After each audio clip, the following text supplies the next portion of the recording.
사랑하는 여러분, 오늘 저는 여러분의 영혼과 육신 그리고 여러분의 인생 전체를 송두리째 올가매고 있는 가장 무섭고 은밀하고도 파괴적인 감옥에 대하여 이야기하고자 합니다. 이 감옥은 차가운 쇠창살로 만들어져 있지도 않고 총을 든 무서운 간수가 지키고 있지도 않습니다. 심지어 여러분의 육신의 눈에는 이 감옥의 벽이 보이지조차 않습니다.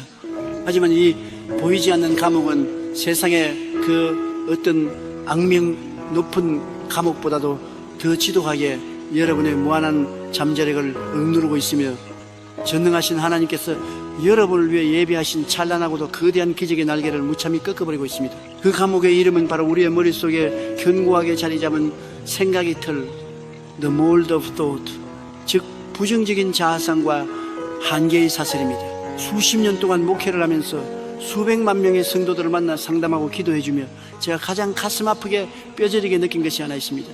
수많은 그리스도인들이 십자가의 은혜로 구원을 받고 입술로는 전능하신 하나님, 창조주 하나님을 찬양하면서도 정작 그들의 실제 삶의 현장으로 돌아가면 3차원의 한계에 철저하게 짓눌려 살아간다는 사실입니다. 그들은 제 목양실 문을 두드리고 들어와 퉁퉁 부은 눈으로 피를 토하듯 하소연합니다. 목사님, 저는 도대체 왜 안 되는 걸까요? 새벽마다 눈물로 철야를 하고 며칠씩 굶어가며 금식 기도를 해도 제 인생은 언제나 제자리 걸음입니다.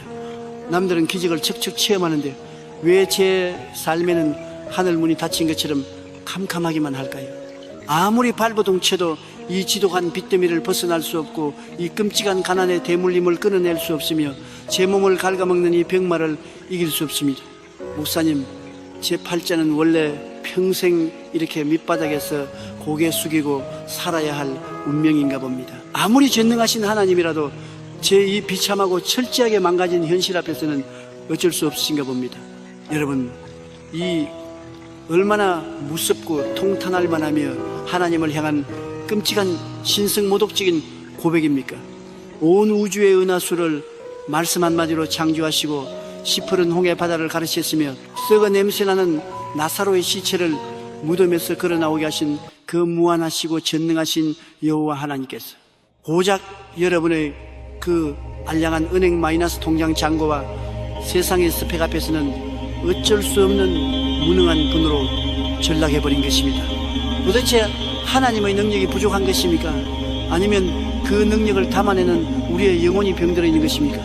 우리가 왜 이토록 끔찍한 영적 패배주의라는 질병에 걸려 스스로를 짓밟고 하나님의 능력을 모욕하게 되는지 아십니까? 이 영적인 비극을 완벽하게 설명해주는 아주 유명하고도 가슴 아픈 우화 하나를 여러분의 마음의 캔버스에 그려드리겠습니다.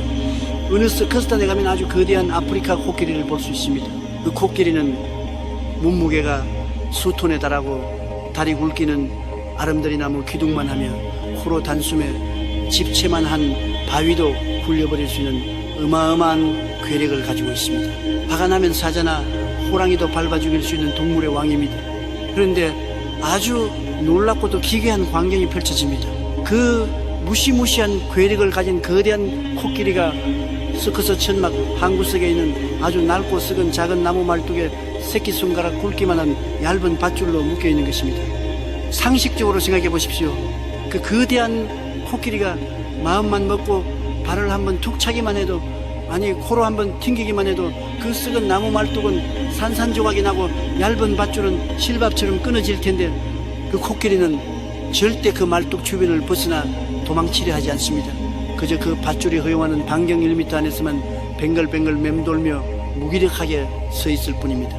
도대체 왜 이런 말도 안 되는 일이 벌어지는 것일까요? 코끼리 조련사들은 그 잔인하고도 슬픈 비밀을 이렇게 설명합니다. 서커스단은 코끼리가 태어난 지 얼마 안 된 아주 작고 연약한 새끼 코끼리 시절부터 훈련을 시작합니다. 조련사는 새끼 코끼리 발목에 차갑고 굵은 강철 쇠사슬을 꽁꽁 묶고 그것을 땅속 깊이 밝힌 거대한 강철 말뚝에 단단히 매어 놓습니다. 자유를 빼앗긴 새끼 코끼리는 본능적으로 엄마를 찾고 들판을 뛰놀기 위해 그 사슬을 끊으려 매일같이 발버둥 칩니다. 이리 뛰고 저리 뛰며 온 힘을 다해 몸부림을 칩니다. 사슬이 살을 파고들어 발목에서 붉은 피가 줄줄 흘러내려도 자유를 향한 몸부림을 멈추지 않습니다. 하지만 갓 태어난 새끼 코끼리의 연약한 힘으로는 그 육중한 강철 말뚝을 도저히 뽑을 수 없습니다. 하루가 지나고 일주일이 지나고 한 달이 지나도록 뼈가 으스러지라 당겨보지만 철컥거리는 쇠사슬 소리만 들릴 뿐 현실은 한치도 변하지 않습니다. 그 수천 번의 뼈아픈 실패와 좌절 그리고 발목의 통증을 겪으면서 새끼 코끼리의 뇌리 속에는 마침내 아주 무섭고도 거대한 생각의 틀 하나가 형성됩니다. 아, 이 줄은 내가 아무리 힘을 쓰고 피를 흘려도 절대 끊을 수 없는 거구나. 나는 이 말뚝을 절대로 벗어날 수 없는 운명이구나. 저항해봤자 나만 아플 뿐이야. 그냥 포기하자. 시간이 흘러 10년, 20년이 지났습니다. 이제 그 연약했던 새끼 코끼리는 강철 말뚝 따위는 수백 개도 뽑아버릴 수 있는 거대한 산 같은 어른 코끼리로 성장했습니다. 그의 근육에는 상상할 수 없는 에너지가 차오릅니다. 이제 조련사는 무거운 쇠사슬 대신 끊어지기 쉬운 얇은 삼배밧줄로 강철 말뚝 대신 발로 차면 부러질 수 있는 나무 말뚝으로 바꿔놓습니다. 그럼에도 불구하고 코끼리는 결코 도망치지 않습니다. 아니, 도망칠 시도조차 하지 않습니다. 왜 그렇습니까? 여러분, 이 코끼리를 지금 묶고 있는 것은 그의 발목에 감긴 물리적인 밧줄이 아닙니다. 코끼리를 영원한 노예로 묶어둔 진짜 사슬은 바로 어린 시절에 거듭된 실패와 좌절이 뇌신경 세포 하나하나에 콱 박아놓은 나는 할 수 없다, 나는 여기서 벗어날 수 없다라는 과거의 기억이 만든 생각의 사슬이기 때문입니다. 물리적인 밧줄은 언제든 끊을 수 있지만 할 수 없다는 생각의 밧줄은 코끼리 스스로가 깨닫기 전에는 그 누구도 끊어줄 수 없는 가장 견고한 지옥의 감옥이 되어버린 것입니다. 사랑하는 영적 군사 여러분, 저는 오늘 피를 토하는 심정으로 여러분에게 묻습니다. 이 불쌍하고 무기력한 서커스단의 코끼리가 바로 오늘날 절망과 패배주의에 빠져 살아가는 여러분 자신의 적나라한 자화상은 아닙니까? 여러분은 어린 시절부터 혹은 과거의 수많은 세월 동안 눈에 보이는 3차원의 냉혹한 세상 속에서 끊임없이 거절당하고 버림받고 실패하고 가난에 짓눌리며 뼈아픈 상처들을 받아왔습니다. 너는 찢어지게 가난한 집안에서 태어났으니 죽어라 일해도 부자가 될 수 없어. 너는 남들처럼 좋은 대학을 나오지 못하고 배운 것이 없으니 높은 자리에 올라갈 수 없어. 네 부모도 암으로 돌아가셨으니 너도 결국 그 병에 걸려 고통받다 죽게 될 거야. 너는 뭘 해도 항상 실수투성이고 무능해. 네 주제를 파악해. 세상에 이 저주 섞인 독설들과 수없이 넘어졌던 여러분, 과거의 쓰라린 실패의 경험들이 마치 강철 말뚝처럼 여러분의 영혼 깊숙한 곳에 밝혀버렸습니다. 그리고 그 패배의 경험들은 여러분의 잠재의식 속에 나는 안 돼, 나는 원래 이런 팔자야, 흑수저는 금수저를 이길 수 없어, 병은 운명이야 라는 무서운 쇠사슬을 만들어 여러분의 발목을 칭칭 감아버렸습니다. 그리고 세월이 흘러 여러분은 위대한 하나님의 성전에 발을 들여놓았습니다. 나사렛 예수 그리스도의 보혈을 믿고 구원을 받았습니다. 온 우주를 창조하신 성령님을 여러분의 심장 속에 모셔드렸습니다. 이제 여러분은 3차원의 세상을 단숨에 짓밟고 일어설 수 있는, 세상을 이기는 거대한 영적인 코끼리로 다시 태어난 것입니다. 여러분 안에는 지금 우주를 폭발시킬 수 있는 4차원의 거룩한 성령의 에너지가 용암처럼 펄펄 끓고 있습니다. 그런데 이 얼마나 기가 막힌 노릇입니까? 여러분은 여전히 성경책을 옆에 끼고 성령님을 모시고 있으면서도 과거의 상처와 세상의 잣대라는 썩은 나무 말뚝에 스스로의 영혼을 묶어둔 채 나는 안 돼, 내 능력으로는 어림도 없어, 기적은 특별하고 믿음 좋은 목사님들이나 장로님들에게나 일어나는 거야, 나 같은 먼지 같은 존재에게 무슨 기적이 일어나겠어 라며 예배당 구석에서 한숨만 푹푹 쉬고 있는 것입니다. 여러분, 이것은 단순한 겸손이 아닙니다. 이것은 단순한 마음의 병이 아닙니다. 내가 나 자신을 한계 지을 때 무섭게도 우리는 우리 안에 계신 하나님까지도 그 한계 속에 가두어버리는 영적인 대역죄를 짓게 됩니다. 구약성경 시편 78편 41절에는 하나님의 가슴을 갈기갈기 찢어놓고 그분의 권능을 모욕했던 이스라엘 백성들의 무서운 죄악이 천둥소리처럼 기록되어 있습니다. 그리시 하느님을 고케는 하나 이스라 예스라이 고고하심 이르체 하나 하토다. They turned back and tempted God and limited the Holy One of Israel. 여러분, 이 말씀을 읽을 때 영혼의 전율을 느끼셔야 합니다. 피조물에 불과한 호흡이 끊어지면 흙으로 돌아갈 먼지 같은 인간이 어떻게 우주의 창조주이신 거룩하고 무한하신 하나님을 제한, 리미팅 할 수 있단 말입니까? 어떻게 인간이 하나님의 능력을 막아설 수 있단 말입니까? 하나님의 능력이 유한해서 제한받으신 것이 아닙니다. 이스라엘 백성들은 자신들의 두 눈으로 하나님께서 애굽에 10가지 재앙을 내리시고 홍해를 육지처럼 가르시며 반석을 쳐서 강물 같은 생수를 내시는 그 어마어마한 우주적 권능을 똑똑히 목격했습니다. 그런데 그들이 광야에서 고기가 먹고 싶어지자 어떻게 말했는지 아십니까? 시편 78편 19절과 20절은 그들의 기막힌 반응을 폭로합니다. 그들이 하나님을 대적하여 말하기를 하나님이 광야에서 식탁을 베푸실 수 있으랴. 보라, 그가 반석을 쳐서 물을 내시니 시내가 넘쳤으나 그가 능히 떡도 주시며 자기 백성을 위하여 고기도 예비하시려 하였도다. 보십시오.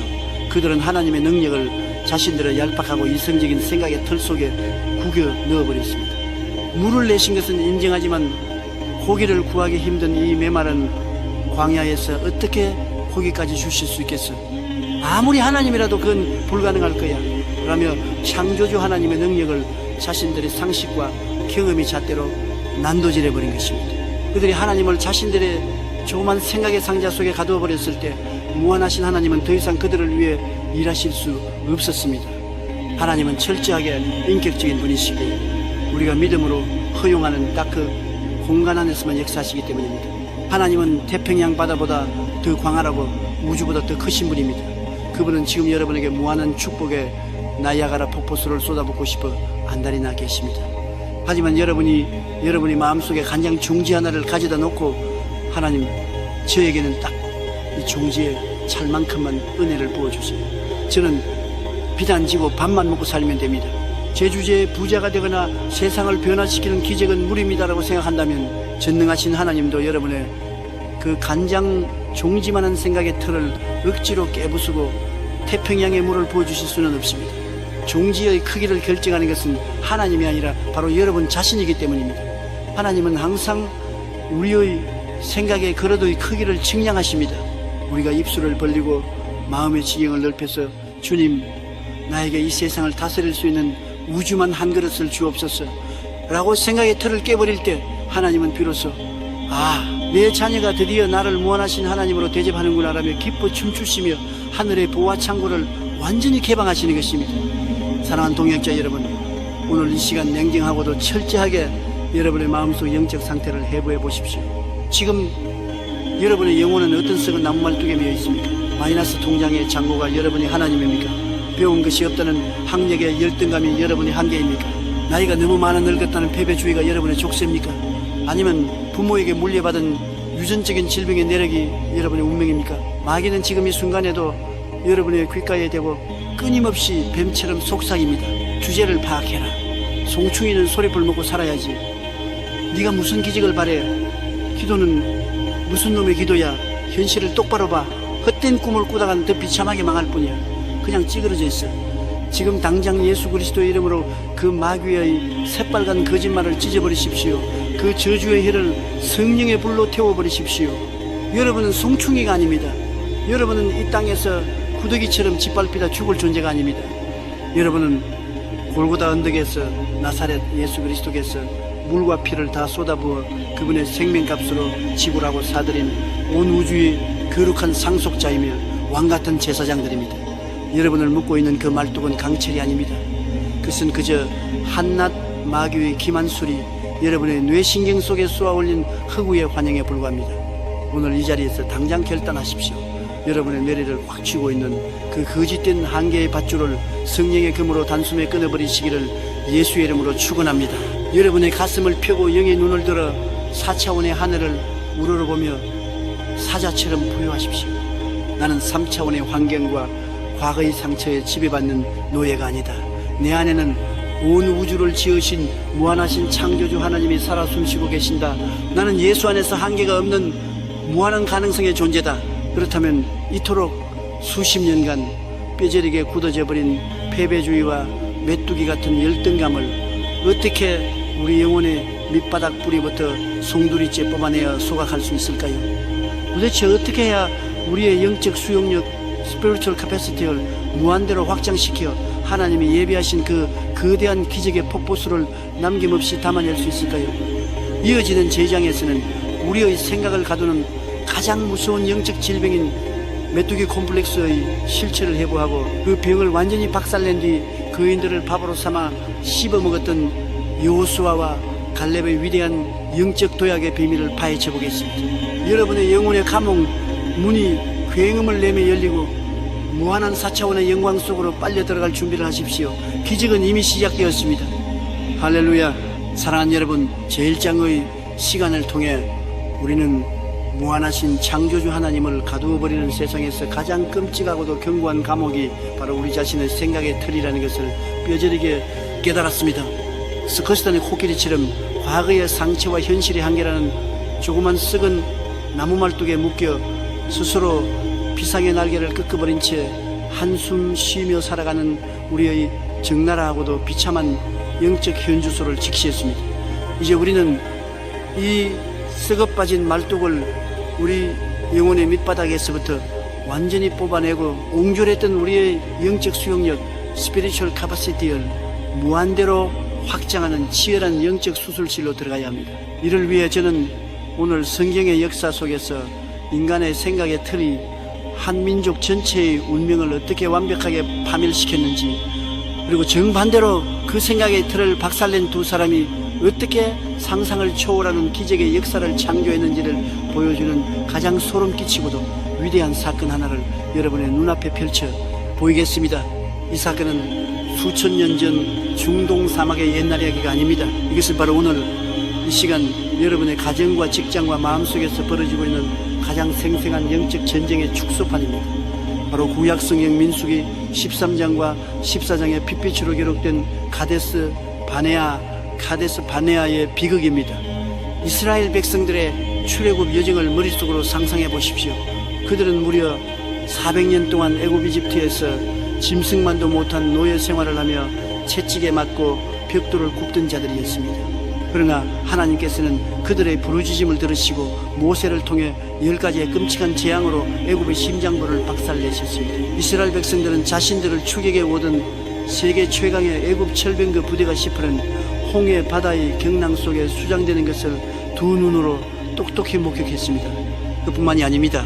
그들은 메마른 광야에서 반석이 갈라져 폭포수 같은 생수가 터져나오는 기적을 마셨고 매일 아침 하늘에서 눈송이처럼 내려오는 만나를 주워 먹었으며 살인적인 광야의 태양과 살을 이는 밤의 추위를 막아주는 구름 기둥과 불 기둥이 보호 아래 행진했습니다. 그들은 하나님의 살아계심과 그 무한하신 능력을 이론이 아니라 온몸이 세포로 체험한 기적의 백성들이었습니다. 그리고 마침내 그 기나긴 행진 끝에 그들 앞에는 하나님께서 조상 아브라함 때부터 맹세하시고 이미 너희에게 주었다 라고 선포하신 약속의 땅 젖과 꿀이 흐르는 가나안의 장엄한 국경선이 펼쳐져 있었습니다. 모세는 가나안 땅의 실태를 파악하기 위해 12지파에서 가장 뛰어나고 용맹한 지휘관 12명을 뽑아 정탐꾼으로 보냈습니다.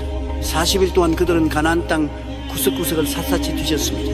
그리고 40일 후 그들이 이스라엘 진영으로 돌아와온 회중 앞에서 보고를 시작합니다. 12명 모두가 똑같은 3차원의 현실, 똑같은 땅을 밟고 똑같은 사람들을 보았습니다.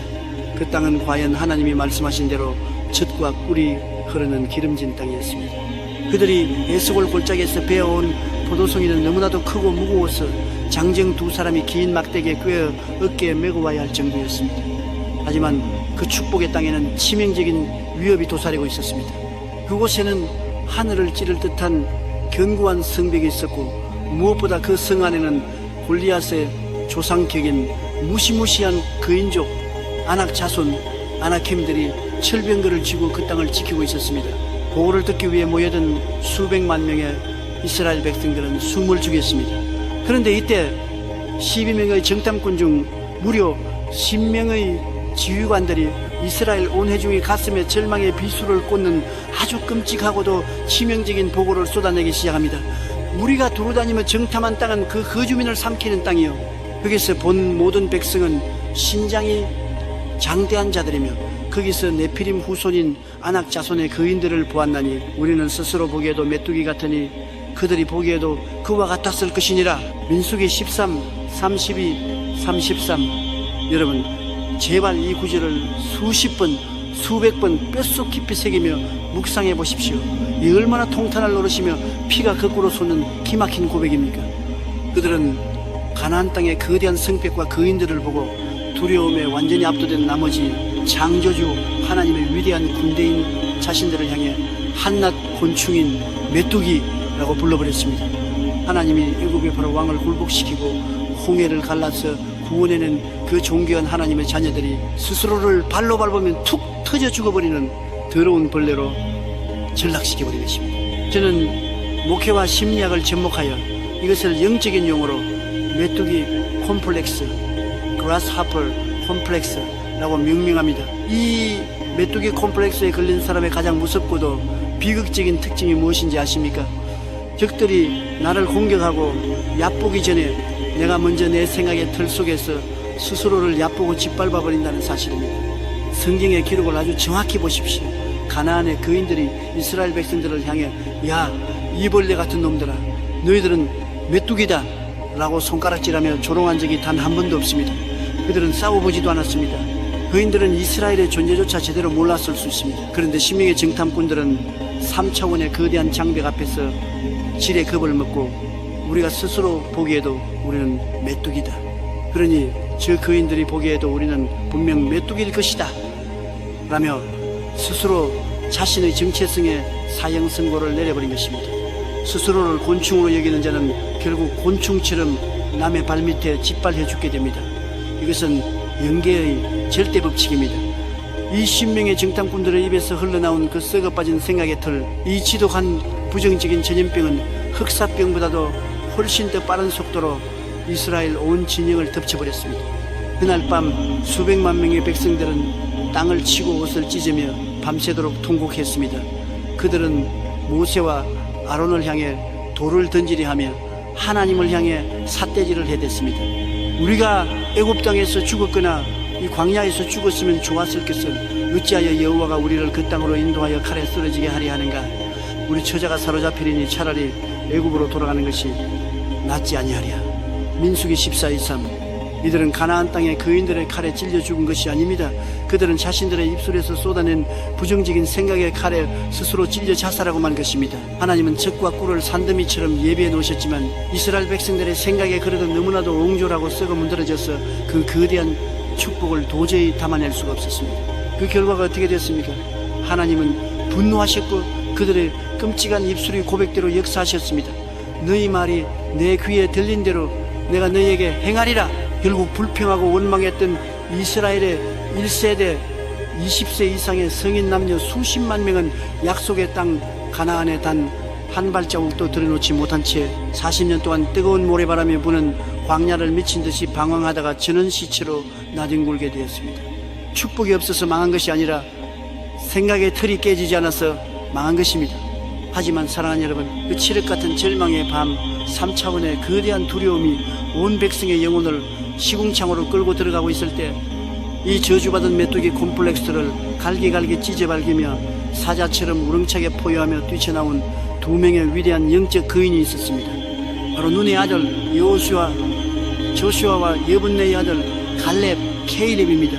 이 두 사람도 똑같이 40일 동안 그 가나안 땅을 걸었습니다. 똑같이 구름을 뚫을 듯한 거대한 성벽을 보았고 똑같이 산만한 덩치를 가진 아낙 자손의 거인들을 보았습니다. 똑같이 철병거의 무서운 위력을 목격했습니다. 하지만 원망하는 이스라엘 백성들을 향해 자신의 옷을 찢으며 달려나온 그들의 입에서는 신명의 정탐꾼과는 완전히 차원이 다른 4차원의 위대한 진리가 피를 토하듯 쏟아져 나왔습니다. 우리가 두루 다니며 정탐한 땅은 심히 아름다운 땅이라 여호와께서 우리를 기뻐하시면 우리를 그 땅으로 인도하여 들으시고 그 땅을 우리에게 주시리라. 이는 과연 젖과 꿀이 흐르는 땅이니라. 다만 여호와를 거역하지는 말라. 또 그 땅 백성을 두려워하지 말라. 그들은 우리의 먹이라. They are our bread. 그들이 보호자는 그들에게서 떠났고 여호와는 우리와 함께 하시느니라. 그들을 두려워하지 말라. 민수기 14:7-9. 할렐루야. 여러분, 이 전율을 뚫고 나오는 온몸의 솜털을 쭈뼛속에 만드는 갈렙의 사자후를 들어보십시오. 심령의 정탐꾼은 거인들을 보고 덜덜 떨며 우리는 발에 발여 죽을 메뚜기다라고 통곡했지만 갈렙은 그 무시무시한 거인들을 바라보며 혀를 내두르고 침을 질질 흘리며 입맛을 다셨습니다. 저 거인들은 저 어마어마한 성벽은 오늘 내 점심 식사 메뉴다. 저들은 나의 밥이다. 저들은 우리가 씹어먹을 한조 각방에 불과하다 라고 온 우주를 향해 호통을 친 것입니다. 도대체 어떻게 똑같은 환경, 똑같은 거인을 보고 이렇게 180도 정반대의 고백이 나올 수 있었을까요? 요수아와 갈렙이 유독밥을 많이 먹어서 근육이 많고 칼싸움을 잘해서 그랬습니까? 절대 아닙니다. 신명의 정탐꾼은 철저하게 3차원의 렌즈를 끼고 세상을 보았습니다. 그들은 아낙 자손 거인의 크기와 육신을 가진 연약한 자신의 크기를 비교했습니다. 당연히 자신이 메뚜기처럼 초라하게 보일 수밖에 없지요. 그러나 요수아와 갈렙은 육신의 눈을 감고 4차원의 영적인 렌즈를 꼈습니다. 그들은 거인의 크기를 자신들의 등 뒤에 버티고 서 계신 온 우주를 지으시고 애굽을 박살내신 전능하신 하나님의 크기와 비교했습니다. 하나님의 그 무한하신 시선으로 내려다보니 그 까지다낙 자손 거인들은 그저 하나님이 오늘 이스라엘 백성들의 영적 근육을 빵빵하게 키워주기 위해 아주 정성스럽게 차려놓으신 단백질이 풍부하고 먹음직스러운 밥상에 불과했던 것입니다. 왜 하필이면 그들은 거인들을 먹이 브레드라고 표현했을까요? 우리가 밥을 먹으면 어떻게 됩니까? 밥은 소화가 되어 내 뼈가 되고 내 피가 되고 내 근육이 되어 나를 더욱 강하게 만듭니다. 요수아와 갈렙은 이 영적인 원리를 꿰뚫어 보았습니다. 저 거대한 문제들, 저 환난과 핍박이라는 거인들을 우리가 믿음으로 씹어먹고 소화시키면 우리의 영적 근육은 폭발적으로 성장할 것이다. 저들은 나를 죽이러 온 자들이 아니라 나를 강하게 만들기 위해 하나님이 배달시켜 주신 도시락이다. 사랑하는 4차원의 영적 군사 여러분, 저는 오늘 여러분의 영혼을 강하게 흔들어 깨우며 묻습니다. 지금 여러분의 눈앞에 버티고 서 있는 가나안의 거인은 도대체 무엇입니까? 매달 숨통을 조여오는 수억 원에 감당할 수 없는 빚뜸입니까? 의사가 고개를 저으며 내민 말기에 암이라는 절망적인 진단서입니까? 도저히 회복될 기미가 보이지 않는 산산조각 난 부부 관계입니까? 자식들이 빗나간 방황입니까? 아니면 아무리 이력서를 넣어도 도저히 뚫을 수 없는 세상의 거대한 취업의 성벽입니까? 그 거대한 현실의 문제 앞에서 여러분은 지금 밤마다 베개를 눈물로 적시며 이렇게 기도하고 계시지는 않습니까? 하나님, 저는 아무 힘도 없고 백도 없는 불쌍한 메뚜기입니다. 세상의 거인이 저를 발버려 합니다. 저는 이 빚을, 이 질병을 넘을 수 없습니다. 제 인생은 여기서 끝났습니다. 저는 망했습니다. 만약 여러분이 입술로 이렇게 불평하고 있다면 여러분은 지금 하나님의 가슴을 십자가의 못보다 더 날카롭게 찢어놓고 있는 것이며 스스로 광야의 모래밭에 들어갈 자신의 무덤을 열심히 파고 있는 것입니다. 마귀는 여러분이 스스로를 불쌍한 메뚜기라고 부르며 주저앉을 때 지옥의 밑바닥에서 가장 통쾌하게 박장대소합니다. 옳지, 잘한다, 내가 손을 대기도 전에 알아서 짓밟아 죽어주는구나. 오늘 이 시간 나사렛 예수 그리스도의 이름으로 명하노니 여러분의 뇌신경과 영혼세포에 찰그머리처럼 들러붙어 있는 그 끔찍한 메뚜기 콤플렉스를 성령의 활활 타오르는 불로 남김없이 태워버리시기를 바랍니다. 여러분을 짓누르는 그 나약하고 비겁한 생각의 틀을 망치로 산산조각 내십시오. 조그만 간장 종지 같은 사고방식을 발로 차버리고 태평양 바다처럼, 아니 우주 전체를 담아낼 수 있는 거대한 영적인 그릇을 준비하십시오. 해상 같은 빚더미가 여러분의 숨을 막고 짓누르려 합니까? 방구석에 숨어서 도망치지 말고 당당하게 문을 열고 나가 그 빚더미의 거인을 정면으로 노려보며 갈렙처럼 입맛을 다시며 포효하십시오. 이 가난의 거인아, 이 더러운 마귀의 앞잡이야, 너는 나를 메뚜기로 만들 수 없다. 너는 오늘 내 영적인 식사 메뉴다. 너는 나를 짓밟으러 온 것이 아니라 하나님께서 나를 억만장자 거부 주후로 훈련시키기 위해 준비하신 영적 트레이닝 코스일 뿐이다. 너는 예수의 이름 앞에 무너져 내릴 나의 바삭바삭한 밥이다. 내가 너를 씹어 삼켜버리겠다. 의사의 절망적인 사형 선고가 담긴 진단서가 여러분의 손에 들려 있습니까? 그 종이 쪼가리 앞에서 울지 마십시오. 그 진단서를 갈기갈기 찢어버릴 듯이 거머쥐고 갈렙의 심장으로 하늘을 향해 외치십시오. 이 불치병의 거인아, 너는 내 몸을 지배할 수 없다. 내 몸은 성령의 전이다. 여호와께서 나와 함께 하시니 이 질병은 나의 믿음의 크기를 만천하에 증명할 위대한 간증의 재료요 내가 맛있게 먹어 치울 나의 밥이다. 예수 그리스도의 채찍에 맞으신 공로로 명하노니 더러운 병만은 내 몸에서 당장 떠나가라. 우리가 믿는 무한하신 하나님은 자신의 생각의 창문을 우주를 향해 활짝 열어젖히고 주님 이 세상의 모든 축복과 기적을 다 부어주셔도 제가 남김없이 담아내겠습니다 라고 담대하게 외치는 영적 거인에게 찾아가십니다. 여러분의 생각의 그릇이 커지면 커질수록 3차원의 거인들은 좁쌀만큼 작아져서 한낱 곤충처럼 보이게 될 것입니다. 여러분이 밥상을 지배하는 자가 될 것입니다. 자, 이제 징그럽고 비참했던 메뚜기의 허물을 완전히 벗어던지고 세상을 호령하는 4차원의 영적 거인으로 다시 태어난 위대한 여러분, 하지만 우리의 이 놀랍도록 확장된 생각을 영원히 유지하기 위한 치열한 훈련은 오늘 단 하루의 뜨거운 결심만으로 끝나지 않습니다.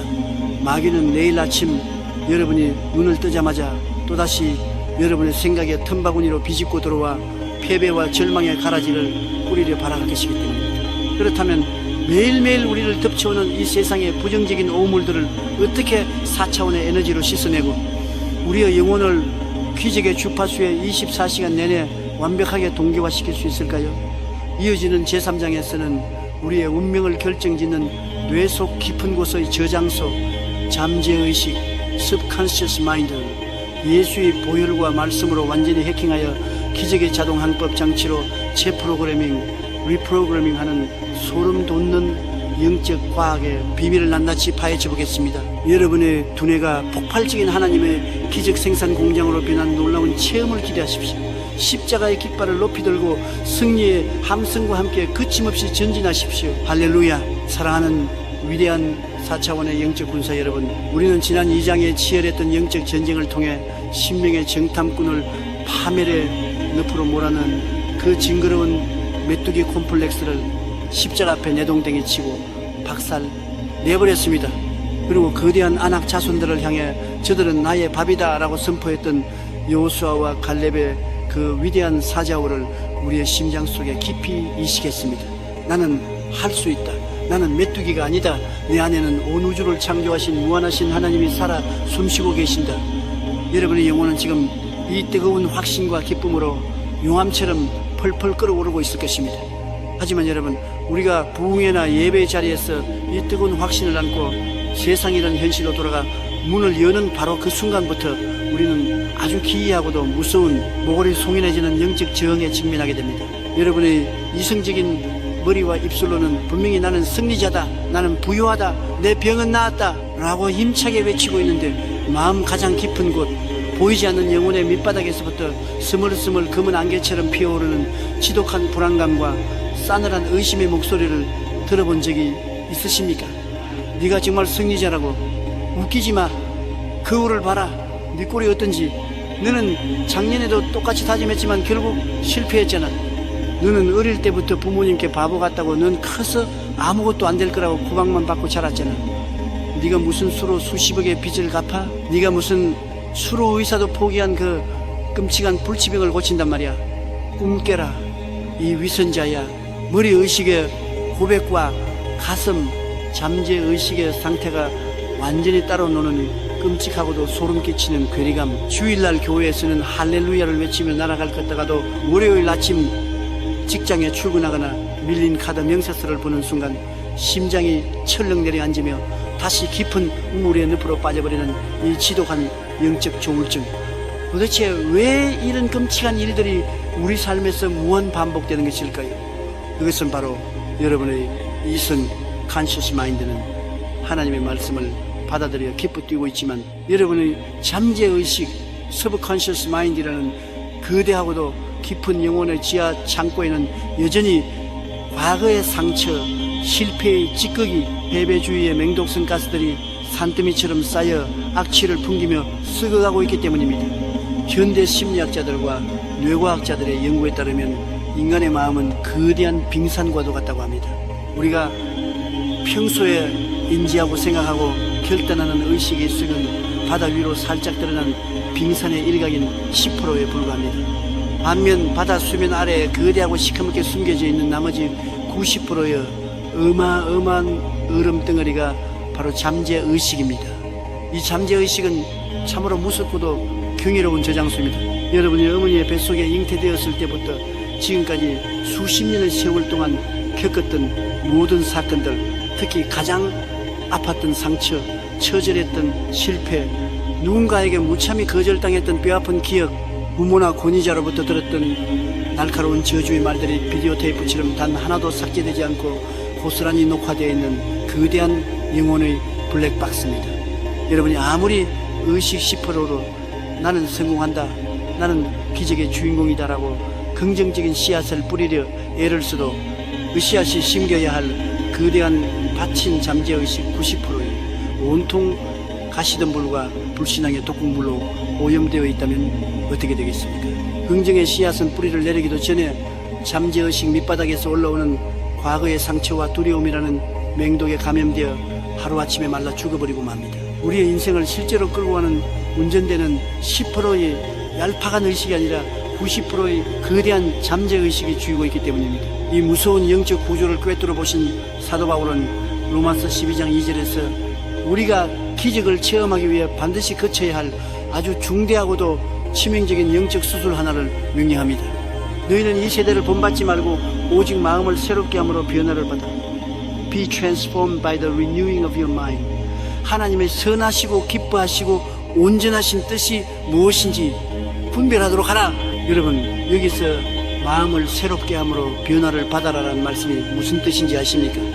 이것은 단순히 내일부터는 좋은 생각, 착한 생각 좀 하고 살아야지 하는 도덕적인 결심을 뜻하는 것이 아닙니다. 이것은 여러분의 썩어빠진 잠재의식의 하드디스크를 성령의 불로 완전히 포마트 해버리고 하나님의 4차원적인 새로운 운영체제 OS로 아예 싹 다 다시 깔아버리라는 우주의 창조주이신 하나님의 준엄하고도 강력한 명령입니다. 여러분, 컴퓨터가 치명적인 악성 바이러스와 해킹 프로그램에 감염되어 화면이 자꾸 꺼지고 블루스크린이 뜨며 오류가 난다고 가정해 보십시오.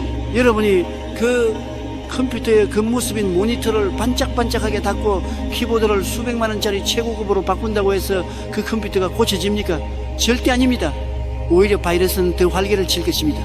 고장난 컴퓨터를 고치는 유일한 방법은 겉을 닦는 것이 아니라 본체를 열고 바이러스가 파먹어 들어간 핵심 하드디스크를 강력한 백신 프로그램으로 완벽하게 밀어버린 후 새로운 윈도우 시스템을 재설치하는 것뿐입니다. 우리의 영혼도 이와 완벽하게 똑같습니다. 주일날 교회 와서 비싼 옷을 입고 그 모습 모니터를 아름답게 꾸미고 거룩한 척 찬양을 부른다 해도 여러분의 깊은 잠재의식 하드디스크 속에 나는 사랑받을 자격이 없는 버려진 자다, 나는 부모의 빚을 떠안고 평생 가난하게 살다 죽을 팔자다, 우리 집안은 단명하는 집안이니 나도 일찍 죽을 것이다 라는 마귀가 심어놓은 트로이 목마 같은 바이러스가 가득 차 있다면 여러분의 인생은 기도할 때마다 끝없는 오류와 영적 블루스크린만을 띄우게 될 것입니다. 기적의 프로그램이 실행되려다가도 잠재의식의 바이러스에 걸려 튕겨나가 버린 것입니다. 그렇다면 이토록 견고하게 뿌리내린 끔찍한 잠재의식의 바이러스를 도대체 어떻게 해야 완벽하게 포맷하고 뿌리 뽑을 수 있을까요? 인간의 얄팍한 심리치료나 세속적인 긍정주의 서적들, 최면술 따위로는 어림도 없습니다.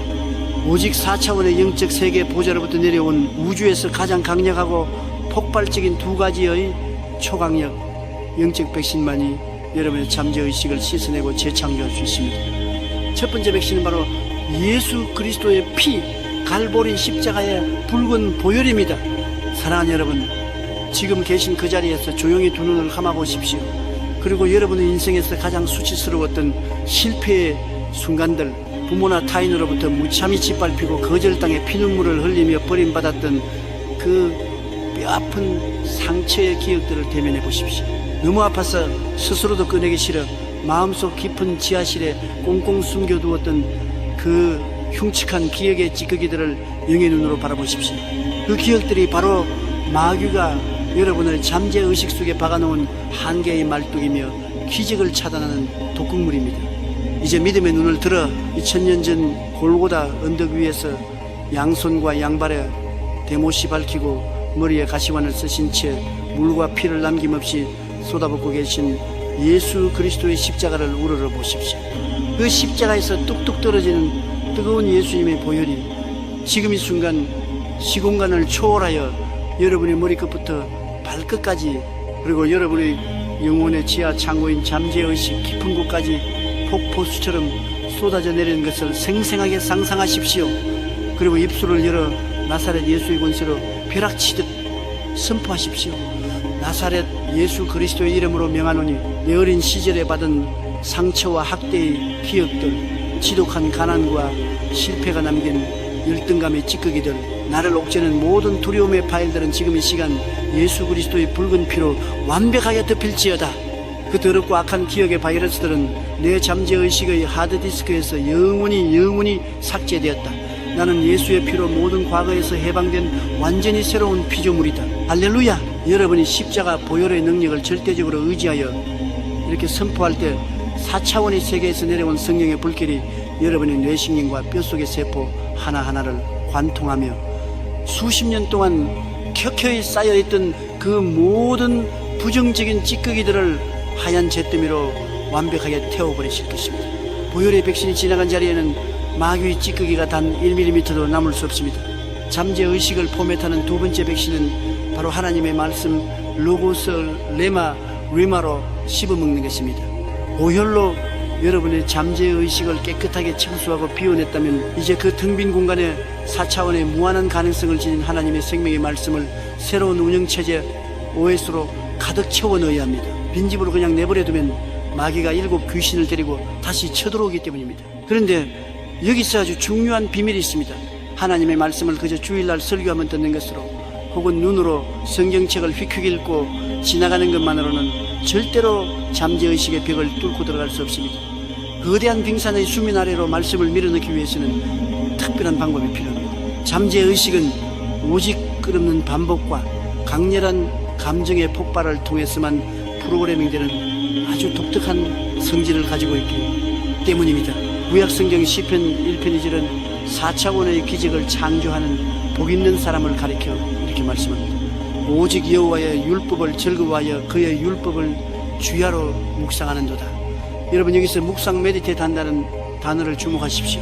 많은 그리스도인들이 묵상이라고 하면 산속에 들어가 가부좌를 들고 앉아 눈을 감고 하며 조용히 마음속으로 명상하는 불교나 힌두교식의 참선을 떠올립니다. 그것은 성경이 말하는 묵상이 절대 아닙니다. 묵상으로 번역된 히브리어 원어 하가는 그 의미가 너무나도 무섭고도 강렬합니다.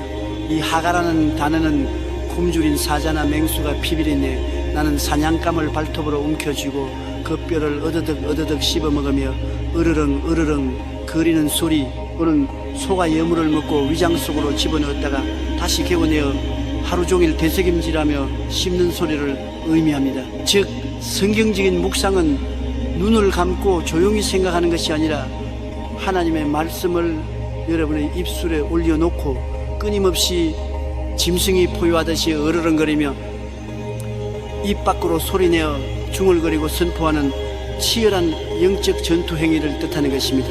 여러분이 아침에 잠자리에서 눈을 뜨는 바로 그 첫 순간부터 밤에 지친 몸을 이끌고 침대에 누워 잠이 드는 그 마지막 순간까지 이 하가의 비밀을 사용하여 무한한 가능성을 담은 하나님의 말씀을 끊임없이 여러분의 입술로 으르렁거리십시오.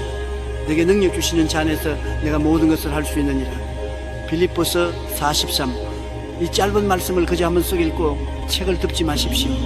운전대를 잡고 출근할 때, 설거지를 할 때, 화장실에 앉아있을 때조차도 수십 번, 수백 번을 여러분의 고막이 찢어지고 뇌세포가 완전히 세뇌될 때까지 사자처럼 포효하며 선포하십시오. 할 수 있거든요. 무슨 말이냐?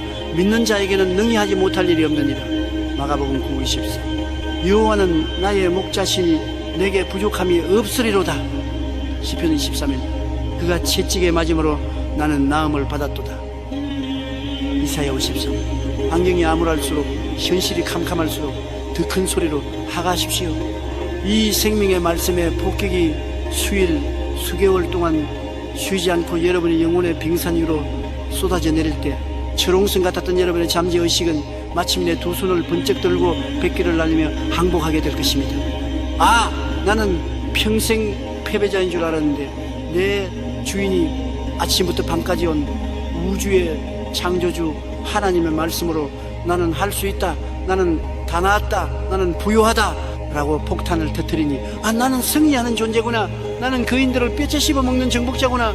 의식의 고백과 잠재의식의 상태가 하나님의 말씀으로 완벽하게 일치되고 동기화되는 이 영광스럽고도 위대한 순간, 여러분의 생각의 틀은 우주를 품을 만큼 무한대로 확장됩니다. 그때부터는 여러분이 억지로 머리를 쥐어짜내며 기적을 믿으려 애쓰고 용을 쓰지 않아도 됩니다. 성령의 운영체제로 새롭게 포맷된 여러분의 잠재의식 스스로가 24시간 내내 자면서도 4차원의 엄청난 기적과 부여와 건강의 에너지를 강력한 자석처럼 끌어당기는 영적 자동 항법 장치 오토 파일럿으로 미친듯이 작동하게 될 것이기 때문입니다. 사랑하는 기적의 주인공 여러분, 더 이상 마귀가 파놓은 과거의 쓰레기됨이 늪에서 허우적대며 시간을 낭비하지 마십시오. 예수의 피로 잠재의식을 세탁하고 말씀의 검으로 무한한 미래를 조각해내십시오. 여러분의 잠재의식은 이제 하나님의 위대하고 찬란한 꿈이 무럭무럭 자라나는 가장 거룩하고 비옥한 4차원의 에덴 동산으로 완벽하게 변모했습니다. 그렇다면 이토록 깨끗해진 옥토의 기적의 씨앗을 잉태하고 내면에 가득 차니 폭발적인 4차원의 가능성을 눈에 보이는 3차원의 현실 세계로 강제로 끄집어내는 가장 직접적이고 물리적인 영적 방아쇠 트리거리는 과연 무엇일까요? 우리의 운명이라는 거대한 배의 방향을 조종하고 보이지 않는 영계의 창조 에너지를 밖으로 쏘아 올리는 우리 몸의 가장 작지만 가장 무섭고 파괴적인 기관, 바로 혀의 권세와 입술의 법칙에 대하여 다음 사장에서 그 우주적인 비밀의 문을 활짝 열어젖히겠습니다. 여러분의 혀가 하나님의 창조 엔진으로 변하여 3차원의 세상을 호령하게 되는 소름 끼치는 기적의 현장으로 계속해서 진격하십시오. 할렐루야. 사랑하는 위대한 4차원의 기적 창조자 여러분, 우리는 지난 3장에 피나는 영적 수술을 통해 과거의 상처와 패배주의로 썩어 들어가던 잠재의식의 하드디스크를 예수 그리스도의 붉은 보혈로 완벽하게 씻어내었습니다. 그리고 그 텅 빈 거룩한 공간에 무한한 가능성을 지닌 하나님의 생명의 말씀을 새로운 운영체제로 강력하게 설치했습니다. 이제 여러분의 영혼은 티 없이 맑은 백지와도 같으며 여러분의 생각의 지경은 우주를 품을 만큼 무한대로 확장되었습니다. 4차원의 전능하신 성령님은 지금 바로 여러분을 통해 일하시기 위해 기적의 엔진의 시동을 켜고 만반의 준비를 마치셨습니다. 그런데 여러분, 이처럼 내면의 완벽한 영적 준비를 마쳤음에도 불구하고 이 엄청난 하나님의 가능성을 눈에 보이는 3차원의 물질 세계로 출력 아웃풋을 해내는 마지막 관문에서 수많은 성도들이 자신의 손으로 기적의 메인 스위치를 툭 꺼버리는 너무나도 어처구니 없고 끔찍한 범죄를 저지르고 맙니다. 도대체 무엇이 그 공들여 쌓은 기적의 탑을 하루아침에 무너뜨리는 것일까요? 그것은 바로 우리가 하루에도 수천 번씩 무심코 내뱉는 부정적인 언어 습관, 즉 오염된 입술의 열매 때문입니다. 현대 과학자들은 말소리가 그저 성대를 울려 나오는 공기의 파동이나 진동에 불과하다고 말할지 모릅니다. 하지만 영적인 세계에서 우리가 매일 사용하는 말 월슨, 결코 단순한 소리가 아닙니다. 말은 우리의 생각과 혼을 담아 4차원의 영적 세계로 날아다주는 살아있는 영적인 그릇이며, 무형의 4차원 창조 에너지를 유형의 3차원 현실로 깎고 다듬어 조각해내는 날카로운 창조의 도구입니다. 하나님께서 온 우주를 창조하실 때 무엇을 사용하셨습니까? 망치나 톱이 아닙니다. 오직 말씀 빛이 있으라 이런 언어의 도구를 사용하셨습니다. 하나님의 형상을 닮은 우리 인간의 입술에도 그와 똑같은 창조의 권세가 주어져 있는 것입니다. 신약성경 야고보서 3장 4절과 5절은 우리 입술의 권세, 즉 혀가 가진 가공할 만한 위력에 대해 아주 소름 끼치고도 명확한 비율을 온 우주에 선포합니다. 또 배를 보라, 그렇게 크고 광풍에 밀려가는 것들을 지극히 작은 방향타 로드로서 사공의 뜻대로 운전하느니 이와 같이 혀도 작은 지체로 돼 큰 것을 자랑하도다. 여러분, 거대한 태평양 바다 위에 떠있는 수만 톤짜리 초대형 항공모함이나 크루즈 유람선을 상상해 보십시오. 집채만 한 파도가 치고 광풍이 불어닥칠 때 그 거대한 철덩어리 배를 움직이고 방향을 결정하는 핵심 부품은 과연 무엇입니까? 배 밑바닥에 있는 집채만 한 엔진입니까? 화려한 조타실의 레이더입니까? 아닙니다. 배의 맨 뒤통수 시퍼런 물속에 보이지 않게 숨겨져 있는 아주 작고 얇은 새 조각, 바로 방향타키입니다. 교타실의 선선장이 그 조그만 방향타를 왼쪽으로 단 1도만 돌리면 수만 톤의 거대한 배 전체가 뱃머리를 돌려 거센 파도를 뚫고 왼쪽으로 나아갑니다. 오른쪽으로 돌리면 오른쪽으로 갑니다. 만약 그 거대한 배의 엔진이 아무리 강력하고 성능이 뛰어나다 할지라도 그 배의 방향타가 파멸의 암초를 향해 고정되어 있다면 어떻게 되겠습니까? 그 배는 강력한 엔진의 힘 때문에 오히려 더 빠른 속도로 암초에 정면 충돌하여 수많은 사람을 태운 채 바다 깊은 곳으로 산산조각나 침몰하고 말 것입니다. 사랑하는 여러분, 여러분의 인생, 여러분의 가정, 여러분의 사업이라는 이 거대한 배를 험난한 세상의 바다에서 이끌고 가는 그 결정적인 방향타가 무엇인지 아십니까? 그것은 여러분의 통장 잔고도 아니요, 여러분의 학벌도 아니요, 여러분의 인맥도 아닙니다. 여러분의 운명을 좌우하는 유일한 방향타는 바로 여러분의 코 밑에 붙어있는 조그맣고 축축한 3인치짜리 살점, 바로 혈통계입니다. 여러분이 아무리 철야 기도를 하고 잠재의식을 말씀으로 새롭게 하며 무한한 가능성을 꿈꾼다 할지라도 여러분의 입술의 방향타가 매일같이 안된다, 죽겠다, 망했다란 불가능의 암초를 향해 꺾여 있다면 여러분 안에 계신 성령님의 그 거대한 기적의 엔진도 결국 여러분의 삶을 파멸과 질병과 가난의 암초로 맹렬하게 끌고 갈 수밖에 없는 것입니다. 이것은 헌금이 부족해서가 아닙니다. 여러분 스스로가 입술로 파멸을 선택했기 때문입니다. 오늘날 수많은 사람들의 일상적인 언어 습관을 가만히 들여다보십시오. 마귀가 얼마나 교묘하고 악랄하게 우리 언어의 방향타를 고장 내놓았는지 모릅니다. 특히 우리 한국 사람들이 하루 종일 입에 달고 사는 말이 무엇입니까? 아침에 일어나면 아이고 피곤해 죽겠다, 밥때가 되면 배고파 죽겠다, 일을 하면서는 힘들어 죽겠다, 짜증나 죽겠다, 심지어 기분이 너무 좋고 행복할 때조차도 와 너무 좋아 죽겠다, 배꼽 빠져 죽겠다라고 말합니다. 모든 문장의 끝이 기승전 죽음 때때우로 끝납니다. 여러분 이것이 그저 무의미한 습관적인 투정 같습니까? 여러분이 미치겠다, 못 살겠다, 죽어버리고 싶다 라고 생각 없이 내뱉을 때 영적인 세계와 여러분의 육체 안에서는 소름 끼치는 일들이 벌어집니다. 여러분의 뇌신경과 어느 중추신경은 즉각적으로 온몸의 100쪽의 세포에 비상사태를 선포하며 이렇게 명령을 내립니다. 명령하달, 우리 주인이 지금 죽고 싶단다. 모든 면역세포는 활동을 멈추고 파업을 시작하라. 질병을 향해 문을 열어라. 그뿐만이 아닙니다. 4차원 세계의 공중 혼세를 잡은 악한 마귀와 귀신들은 여러분의 그 썩은 입술의 고백을 듣는 순간 환호성을 지릅니다. 그들은 여러분의 그 부정적인 말을 영적인 법적 근거로 삼아 합법적으로 여러분의 삶에 쳐들어와 가난과 질병과 파괴의 저주를 폭포수처럼 쏟아붓게 되는 것입니다. 구약성경 잠언 18장의 11절은 온 우주의 생사를 가르는 절대적인 헌법을 이렇게 피토하듯 선포합니다. 죽고 사는 것이 혀의 힘에 달렸나니 혀를 쓰기 좋아하는 자는 그 열매를 먹으리라. Death and life are in the power of the tongue. 여러분 이 말씀이 옛날 사람들의 과장된 농담으로 들리십니까? 아닙니다. 이것은 여러분의 목숨줄을 쥐고 있는 피 묻은 진리입니다. 무한한 가능성의 세계로 들어가기 위해, 기적의 주인공이 되기 위해 여러분이 오늘 밤 당장 치러야 할 가장 처절하고 피 터지는 전투는 바로 여러분의 영혼의 사전에서 불가능, 절망, 죽음이라는 단어를 완전히 도려내는 입술의 혁명입니다. 이제 여러분의 입술을 무한하신 하나님의 스케일에 맞게 완전히 튜닝하십시오. 4차원의 영성을 소유한 자, 성령의 인침을 받은 자의 입술에는 결코 나는 할 수 없다, 상황이 너무 힘들다, 이제 포기해야겠다라는 3차원의 쓰레기 같은 패배의 단어가 1mm도 존재해서는 안 됩니다. 세상 환경이 아무리 여러분의 목을 옥죄어도, 지갑에 단돈만은 한 장 남아있지 않아도, 빚쟁이들이 대문을 두드려도, 몸은 병들어 중환자실 침상에 누워 산소호흡기를 꽂고 있을지라도 여러분의 입술의 방향타는 반드시 기필코 무조건 생명과 기적과 승리의 항구를 향해 꺾여 있어야만 합니다. 사업의 부도 위기 앞에서 벼랑 끝에 서 있습니까? 두려움에 사시나무 떨듯 떨며 입술을 열지 마십시오. 오히려 피가 나도록 입술을 깨물고 방향타를 억지로 돌리십시오.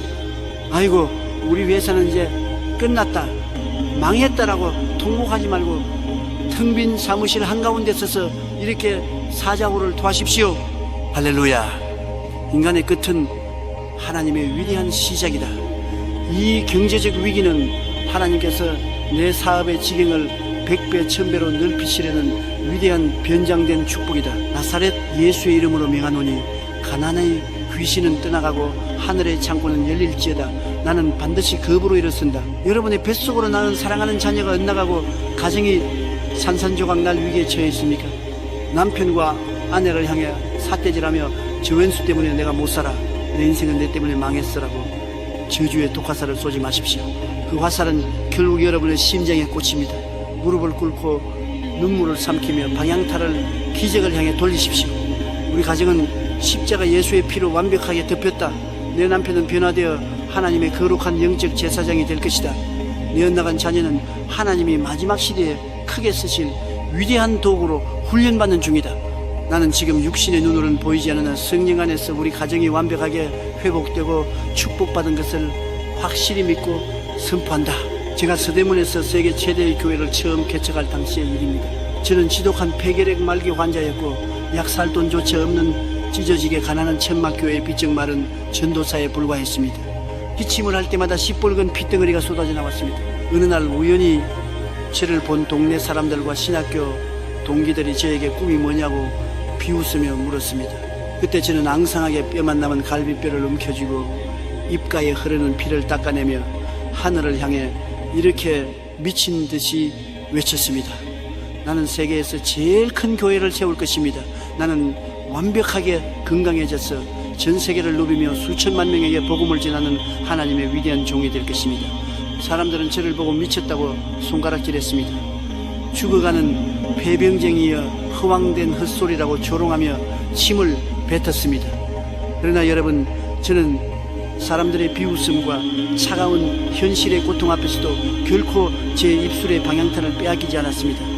저는 3차원의 절망적인 현실, 죽음의 냄새가 진동하는 그 천막 속에서 홀로 4차원의 생명과 무한한 가능성의 은음만을 미친 사람처럼 뱉어냈습니다. 그리고 수십 년이 지난 지금 어떻게 되었습니까?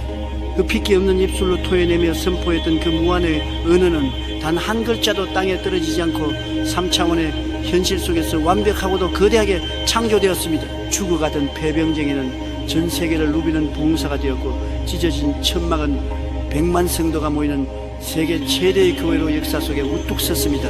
할렐루야. 사랑하는 여러분, 하나님은 결코 그 어떤 환경 앞에서도 제한받지 않으십니다. 그동안 여러분 스스로가 여러분의 부정적인 입술로 하나님을 제한하고 기적의 문을 닫아버리고 있었을 뿐입니다. 이제 우리의 입술을 제단 숯불로 정결케 하고 여러분의 인생을 송두리째 바꿀 무한한 창조의 거대한 엔진 스위치를 켤 시간입니다. 제가 지금부터 기적의 언어를 선창할 테니 여러분이 계신 그 방에서, 그 지하철 안에서, 그 사무실에서 체면을 다 집어던지고 여러분의 뱃속 가장 깊은 곳, 영혼의 밑바닥에서부터 끌어올린 가장 큰 목소리로 뼈가 부서질 듯한 간절함을 담아 이 무한의 언어를 따라 외치십시오. 여러분을 짓누르던 3차원의 환경이 쩌렁쩌렁 울리도록, 틈을 노리던 마귀의 심장이 멎어버리도록 담대하게 선포하십시오.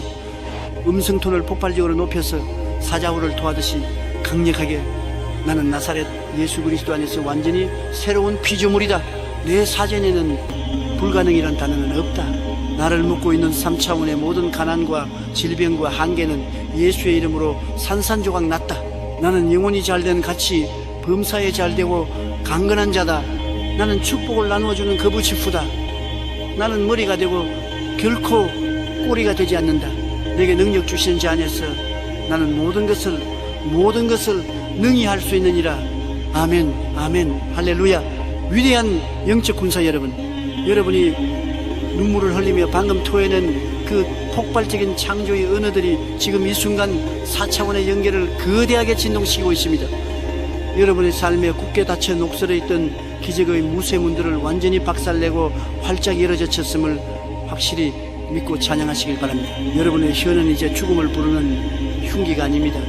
여러분의 입술은 생명을 창조하고 무에서 유를 낳는 하나님의 거룩한 요술 지팡이요 기적의 방향타가 되었습니다. 하지만 여러분, 이 엄청난 4차원의 에너지를 오늘 하루 일회성의 외침으로 끝내지 않고 평생토록 화산처럼 끓어오르게 만드는 궁극의 영적 호흡법이자 비밀 병기가 하나 더 남아 있습니다. 우리의 유한한 이성과 지식의 한계를 단숨에 뛰어넘어 무한하신 성령님의 언어로 4차원의 보좌와 직접 다이렉트로 소통하는 우주적인 통신망, 다음 5장에서는 마귀가 도저히 해석할 수 없는 하늘의 암호, 방언기도의 폭발력과 영적 통신망의 비밀에 대해 그 아주 깊고도 신비로운 시면으로 여러분을 안내하겠습니다.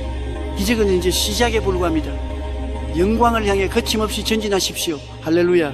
사랑하는 4차원의 영적 거인 여러분, 우리는 지난 4장의 시간들을 통해 우리의 입술을 기적의 방향타로 바꾸고 무한한 창조의 언어를 우주를 향해 발사했습니다. 여러분의 영혼은 이제 3차원의 한계를 뚫고 비상할 모든 준비를 마쳤습니다.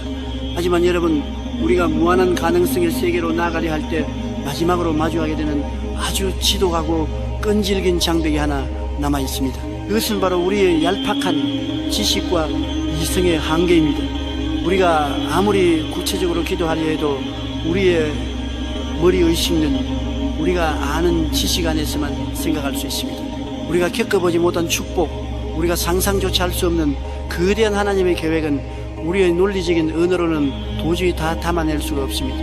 하나님, 저를 축복해 주세요 라고 말하지만 사실 우리는 우리에게 무엇이 최선의 축복인지조차 다 알지 못하는 연약한 존재들입니다. 3차원의 지능을 가진 우리가 어떻게 4차원의 무한한 지혜를 다 깨달을 수 있겠습니까? 오늘 저는 여러분에게 우리의 이 유한한 이성의 벽을 단숨에 뛰어넘어 무한하신 하나님의 심장으로 직접 파고 들어가는 우주적인 통신장치를 소개해드리고자 합니다. 그것은 바로 성령님께서 우리에게 주시는 천국의 암호, 언어, 방언, 기도, Praying in the Spirit의 폭발적인 권능입니다. 고린도전서 14장 2절은 이 신비로운 영적 통신망에 대해 이렇게 기록합니다. 방언을 말하는 자는 사람에게 하지 아니하고 하나님께 하나니 이는 알아듣는 자가 없고 영으로 비밀을 말합니다. For he who speaks in a tongue does not speak to man but to God, for no one understands him. However, in the Spirit he speaks mysteries. 여러분, 이 말씀의 깊은 의미를 깨달으셔야 합니다. 우리가 우리말 이성의 언어로 기도할 때 마귀는 그 기도를 다 알아듣습니다. 마귀는 우리의 논리를 파악하고 우리의 약점을 파고들어 의심의 가라지를 뿌립니다. 또한 우리의 이성은 자꾸만 현실과 계산기를 두드리며 기도의 불길을 끄려합니다. 하지만 여러분이 성령의 충만함을 입어 방언으로 기도하기 시작할 때 여러분의 기도는 마귀가 도저히 해독할 수 없는 천국의 1급 보안 암호로 바뀌어 하늘 보좌로 직행하게 됩니다.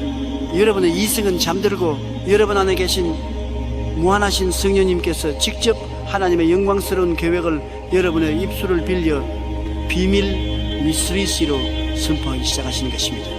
이것은 3차원의 두뇌를 거치지 않고 4차원의 영계에서 직접 이루어지는 초고속 데이터 통신입니다. 제가 여의도 순복음교회를 개척하고 수많은 불가능의 산들을 넘어올 수 있었던 핵심 비결은 바로 이 방언 기도의 힘이었습니다. 도저히 해결할 수 없는 거대한 문제가 닥치고 제 지식과 지혜가 바닥이 났을 때 저는 사람을 찾아다니지 않았습니다. 저는 골방으로 들어가 무릎을 꿇고 눈을 감았습니다. 그리고 제 이성의 기도를 멈추고 성령님께 제 혈을 온전히 맡겨드렸습니다. 랄랄라 슈레레 1시간 2시간 때로는 대여섯 시간 동안 방언으로 깊은 기도의 시민으로 들어갔습니다. 제 머리로는 지금 제가 무슨 말을 하는지 다 알지 못했지만 제 영은 이미 무한한 하나님의 지혜와 접속되어 있었습니다. 그렇게 방언 기도를 마치고 일어나는 순간 제 마음속에는 세상을 다 얻은 것 같은 말할 수 없는 평안이 임했습니다. 그리고 신기하게도 기도를 마치고 나면 제가 도저히 생각할 수 없었던 창조적인 아이디어들이 번개처럼 떠오르기 시작했습니다. 꼬였던 문제들이 기적처럼 풀리기 시작했습니다. 왜 그렇습니까? 제가 방언으로 기도할 때 성령님께서 제 인생의 모든 문제들을 하나님의 시각 4차원으로 재배열하시고 무한한 가능성의 세계에서 해답을 끌어내어 제 삶에 이식하셨기 때문입니다. 사랑하는 여러분, 여러분의 지혜가 부족합니까? 인생의 막다른 골목에서 어디로 가야 할지 몰라 방황하고 계십니까? 여러분의 얄팍한 머리를 굴리지 마십시오. 여러분의 짧은 지식으로 하나님을 설득하려 하지 마십시오. 당장 성령의 불을 받으십시오. 그리고 여러분의 혀를 성령님의 통치 아래 내어드리십시오. 방언 기도는 단순히 신비한 체험이 아닙니다. 그것은 여러분의 좁은 생각의 틀을 무한대로 확장시키는 영적 가속기입니다. 여러분이 방언으로 부르짖을 때 여러분의 잠재의식 속에 숨어있던 마지막 불신앙의 찌꺼기들까지 성령의 불로 소멸됩니다. 여러분의 영혼은 하나님의 거룩한 주파수에 완벽하게 동기와 싱크로나이제이션 됩니다. 사도 바울은 고린도전서 14장 18절에서 당당하게 선포했습니다. 내가 너희 모든 사람보다 방언을 더 말함으로 하나님께 감사하노라. 세계 최고의 지성이었던 바울이 왜 그토록 방언 기도를 강조했겠습니까? 자신의 지식보다 성령님의 지혜가 무한하다는 것을 알았기 때문입니다. 사랑하는 영적 군사 여러분, 이제 여러분의 기도를 3차원의 언어에 가두어 두지 마십시오. 무한한 가능성의 세계로 들어가는 황금 열쇠, 바로 성령의 언어를 사용하십시오. 여러분이 성령 안에서 비밀을 말하기 시작할 때 하늘의 모든 차원들이 여러분을 돕기 위해 움직이기 시작할 것입니다. 마귀는 혼비백산하여 도망칠 것이며 여러분의 삶에는 여러분이 상상조차 하지 못했던 어마어마한 4차원의 기적들이 구체적인 실체로 나타나게 될 것입니다. 자, 이제 우리는 생각의 틀을 깨고 잠재의식을 치유하며 언어의 방향타를 돌려 성령의 통신망까지 확보했습니다. 그렇다면 이제 이 모든 원리들을 하나로 묶어 여러분의 가문과 인생의 영원한 축복의 금자탑을 세우는 결정적인 마지막 한 걸음은 무엇일까요? 이어지는 제육장에서는 우리의 기적을 완성하고 확정짓는 꿈의 시각화와 기적의 산달에 대해 그 장엄한 마무리를 향해 나아가겠습니다. 여러분의 인생의 태양이 떠오르고 있습니다. 전진하십시오. 할렐루야. 사랑하는 위대한 4차원의 정복자 여러분, 우리는 지난 5장의 시간들을 통해 이성의 벽을 허물고 성령의 비밀스러운 은혜인 방언 기도를 통해 하늘의 무한한 통신망을 확보했습니다. 이제 여러분의 영혼은 하나님의 거룩한 에너지가 꽉 차있는 폭발 직전의 거대한 발전소와 같습니다.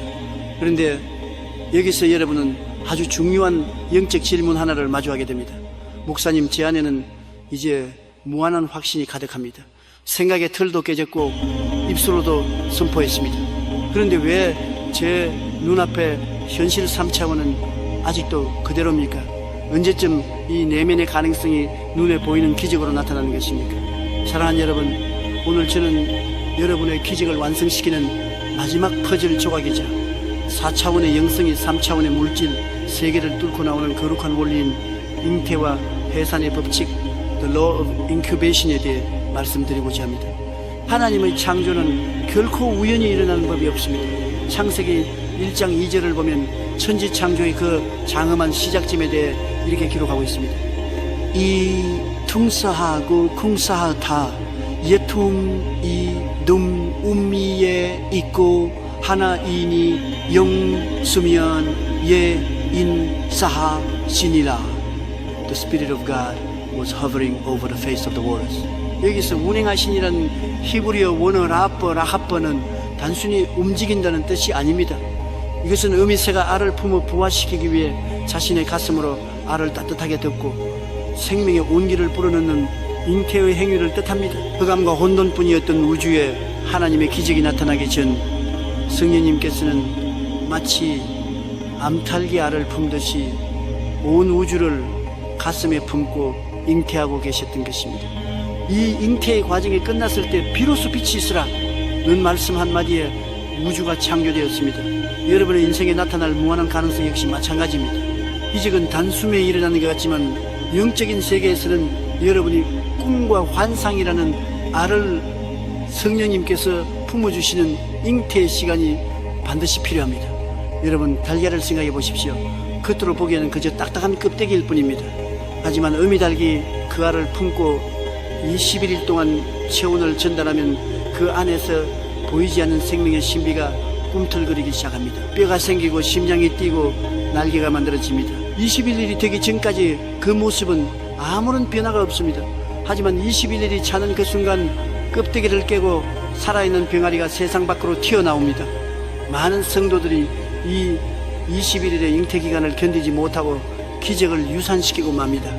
기도한 지 일주일이 되었는데 아무 일도 일어나지 않는다고 해서 에이, 안 되나 보라며 알을 내팽개쳐버립니다. 차가운 바닥에 내동댕이 쳐진 알은 결국 생명을 잃고 썩어버립니다. 기적의 유산입니다. 사랑하는 여러분, 여러분의 생각에 틀을 깨고 품은 그 무한한 꿈이 있습니까? 비록 눈에는 아무 증거 안 보이고 귀에는 아무 소리 안 들리고 손에는 잡히는 것 없을지라도 여러분은 지금 성령님의 가슴 속에서 기적을 잉태하고 있다는 사실을 단 1초도 의심하지 마십시오. 여러분의 마음을 4차원의 거룩한 인큐베이터로 만드십시오.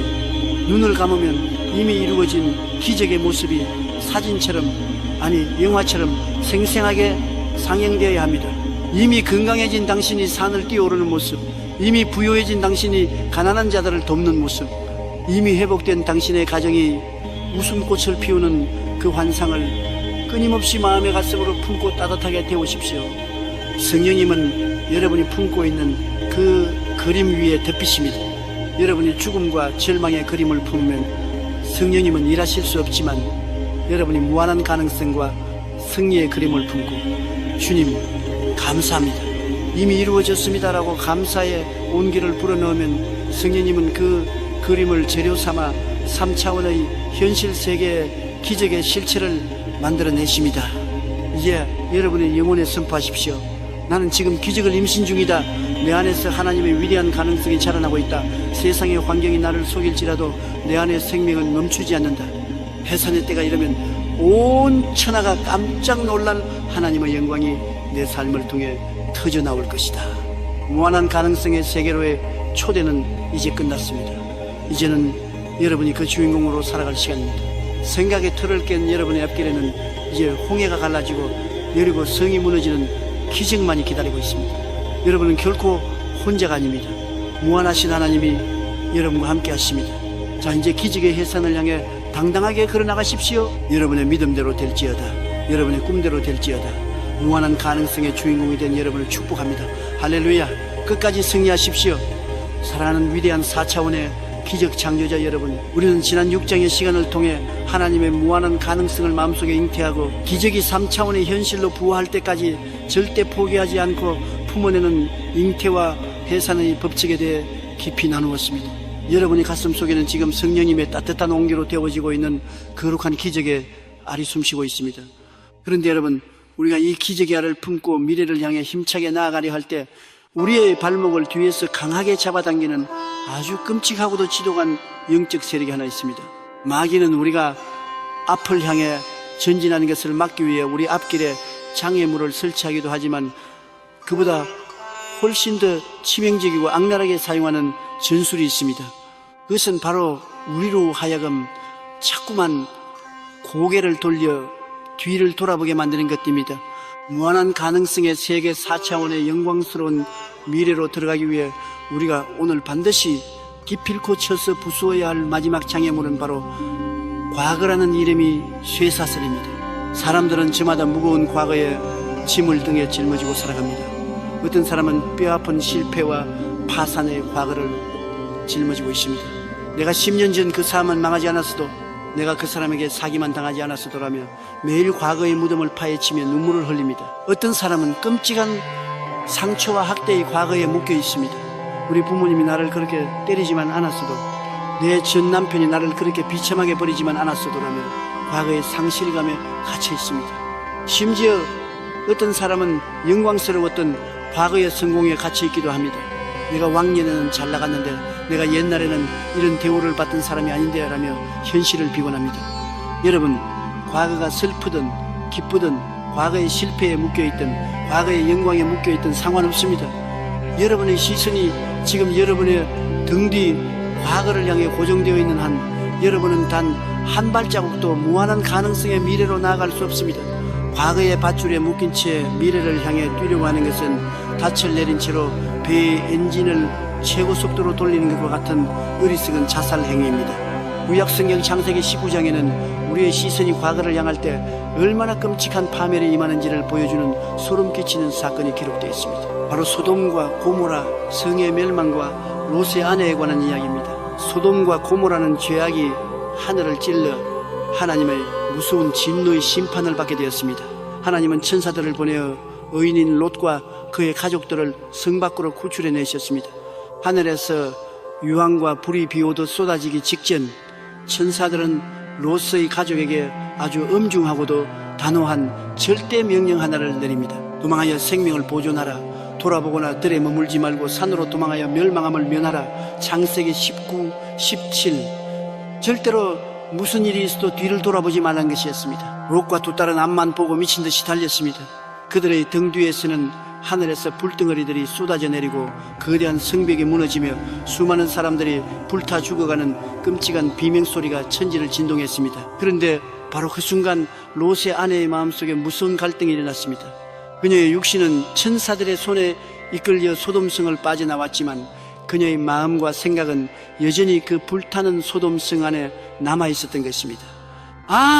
내 금송아지, 내 평생을 바쳐 모아둔 저택의 보석들, 내 화려했던 사교계의 친구들, 아까워라. 저 재산들을 두고 내가 어떻게 떠난단 말인가. 롯의 아내는 천사의 준엄한 경고를 무시하고 결국 가던 길을 멈춘 채 고개를 돌려 활활 타오르는 소돔성, 즉 자신의 과거를 돌아보고 말았습니다. 그 순간 어떤 끔찍한 일이 벌어졌습니까? 창세기 19장 11절은 단 한 줄로 그 참혹한 결말을 선언합니다. 롯의 아내는 뒤를 돌아보았으므로 소금 기둥이 되었더라. 여러분, 이 소금 기둥이 의미하는 바가 무엇인지 영적인 눈을 뜨고 직시하셔야 합니다. 소금 기둥은 생명이 없습니다. 생식 능력이 없습니다. 앞으로 나아갈 발도 없고 미래를 향해 뻗을 손도 없습니다. 그저 과거를 바라본 채로 영원히 박제되어버린, 딱딱하게 굳어버린 죽음과 정체의 상징입니다. 오늘날 교회 안에도 롯의 아내처럼 영적인 소금 기둥이 되어버린 성도들이 얼마나 많은지 모릅니다. 그들은 예수 그리스도의 보혈로 구원을 받고 지옥이라는 소돔성을 빠져나왔습니다. 입술로는 천국을 향해 간다고 찬양합니다. 그러나 그들의 생각과 마음은 10년 전, 20년 전 자신에게 상처를 주었던 사람에 대한 분노, 망해버린 사업에 대한 미련, 과거의 부끄러운 죄책감이라는 소돔성을 향해 고개를 휙 돌리고 있습니다. 몸은 2022년 오늘을 살고 있는데 생각과 감정은 1999년의 그 상처받은 밤에 멈춰서 있는 것입니다. 여러분, 과거의 상처를 파먹으며 사는 사람은 결국 영혼이 굳어버려 소금 기둥이 됩니다. 소금 기둥이 된 영혼은 성령의 불이 임해도 뜨거움을 느끼지 못하고 기적의 비가 내려도 싹을 틔우지 못합니다. 무한한 가능성은 오직 앞을 향해 나가는 산자들의 것이지 과거를 돌아보는 소금 기둥들의 것이 아닙니다. 신약시대의 가장 위대한 영적 거인 사도 바울을 보십시오. 그가 어떻게 그토록 무한한 가능성을 폭발시키며 신약 성경의 절반을 기록하는 위대한 사도가 될 수 있었습니까? 바울에게는 상처와 실패의 과거가 없었습니까? 아닙니다. 바울의 과거는 롯의 아내보다 훨씬 더 끔찍하고 잔혹했습니다. 그는 본래 예수 믿는 자들을 잡아다 감옥에 가두고 죽이는데 앞장섰던 살인자요, 핍박자였습니다. 최초의 순교자 스데반이 돌에 맞아 피를 흘리며 죽어갈 때 바울은 그 옆에서 찬성표를 던지며 비웃었던 자였습니다.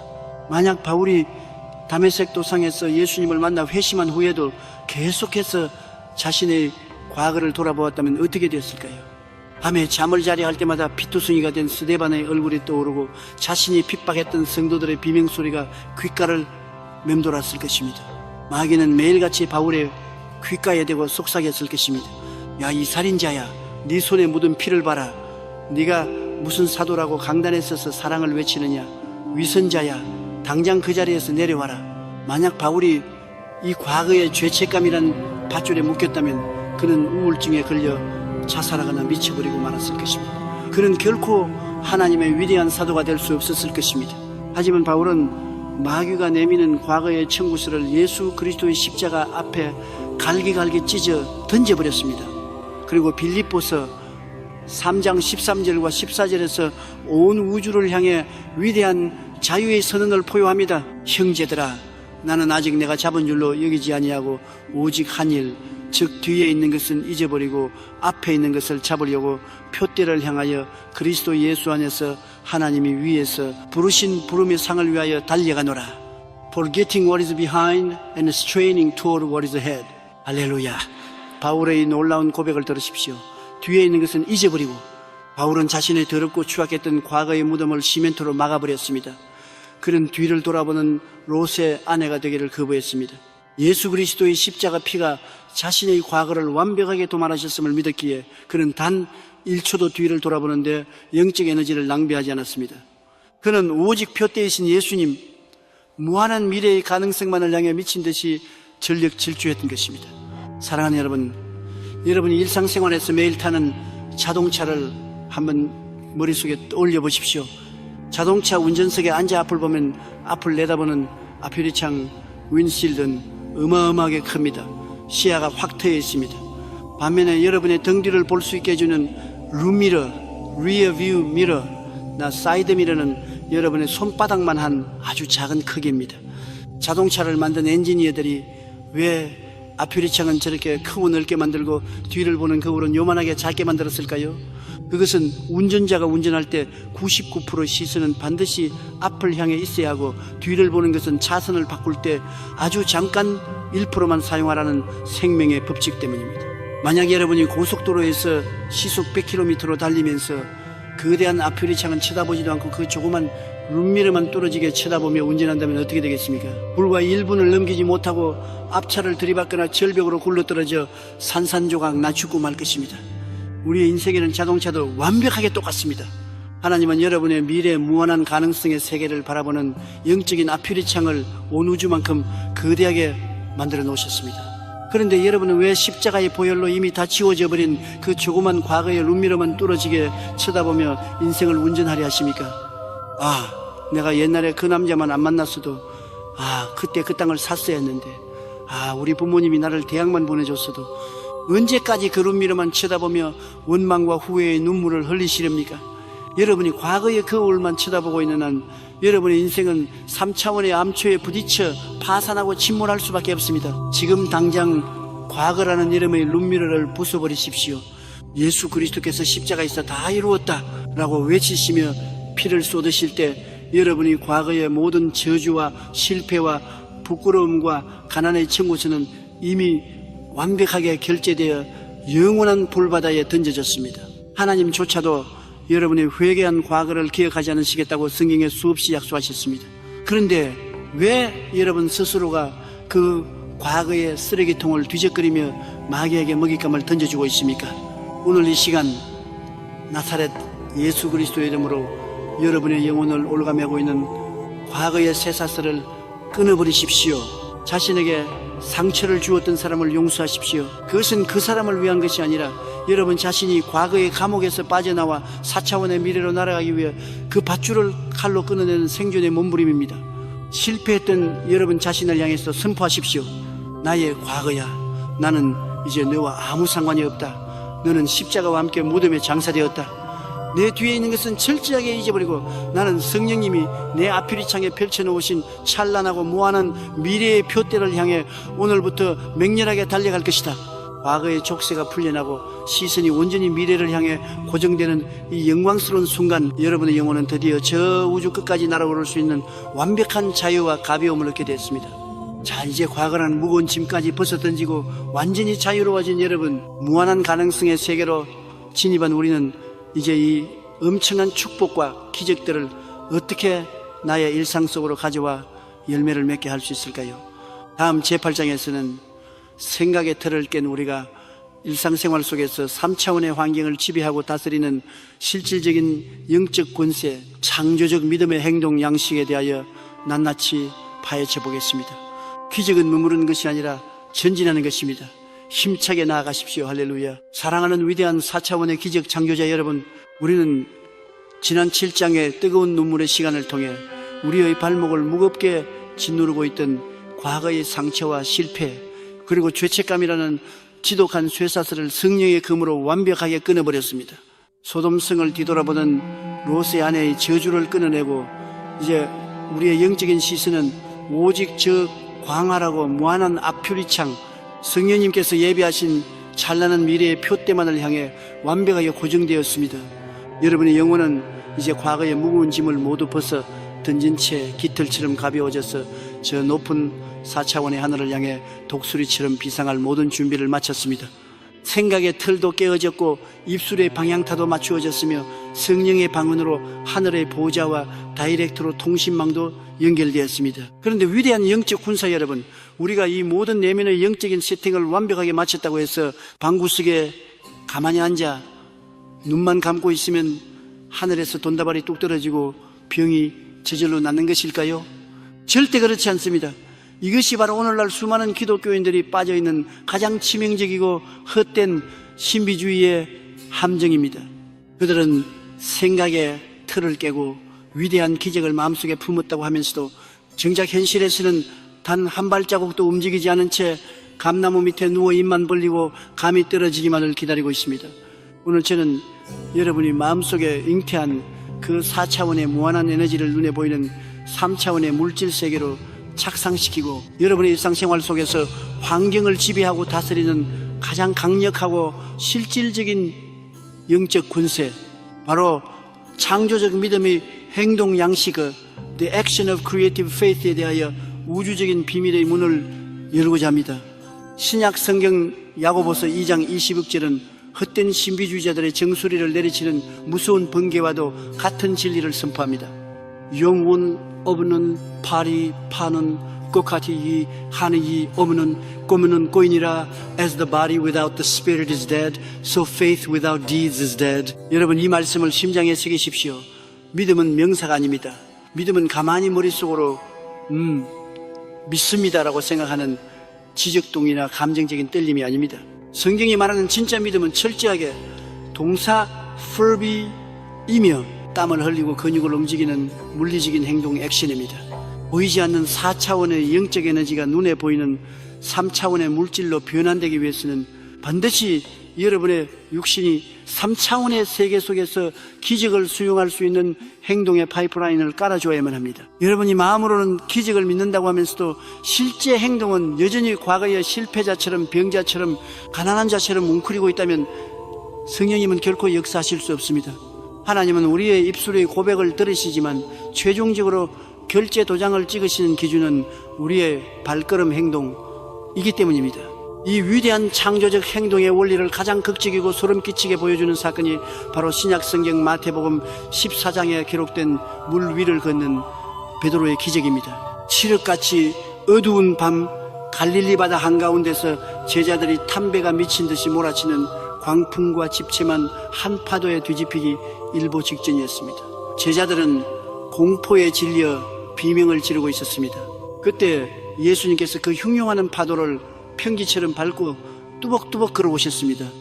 이 충격적인 4차원의 기적 앞에서 베드로의 뇌리를 꽉 쥐고 있던 3차원의 이성, 즉 사람은 물에 빠진다는 생각에 틀이 박살나기 시작했습니다. 베드로는 소리쳤습니다. 주여, 만일 주님이시거든 나를 명하사 물 위로 오라 하소서. 예수님은 단 한마디 우주를 창조하신 짧고 강력한 레마의 말씀을 던지셨습니다. 오라, 감. 자, 여러분, 이 숨 막히는 찰나의 순간을 상상해 보십시오. 베드로는 예수님의 오라는 말씀을 들었습니다. 생각의 틀도 깨졌습니다. 아, 예수님이 오라고 하셨으니 나도 저 파도를 밟고 걸을 수 있겠구나 라는 믿음이 그의 마음속에 잉태되었습니다. 하지만 여러분, 베드로가 배 안에서 밧줄을 꽉 붙잡고 웅크린 채로 아멘, 주님, 제가 물 위를 걸을 수 있을 줄 믿습니다, 할렐루야 라고 소리만 질렀다면 기적이 일어났을까요? 그가 1000번 만번 믿습니다 라고 외쳤다 한들 그가 배 안에 머물러 있는 한 그는 단 1mm도 물 위를 걸을 수 없었을 것입니다. 기적이 폭발한 진짜 이유는 베드로가 안전지대인 배 밖으로 자신의 두 발을 허공을 향해 내딛는 물리적인 행동, 액션을 감행했기 때문입니다.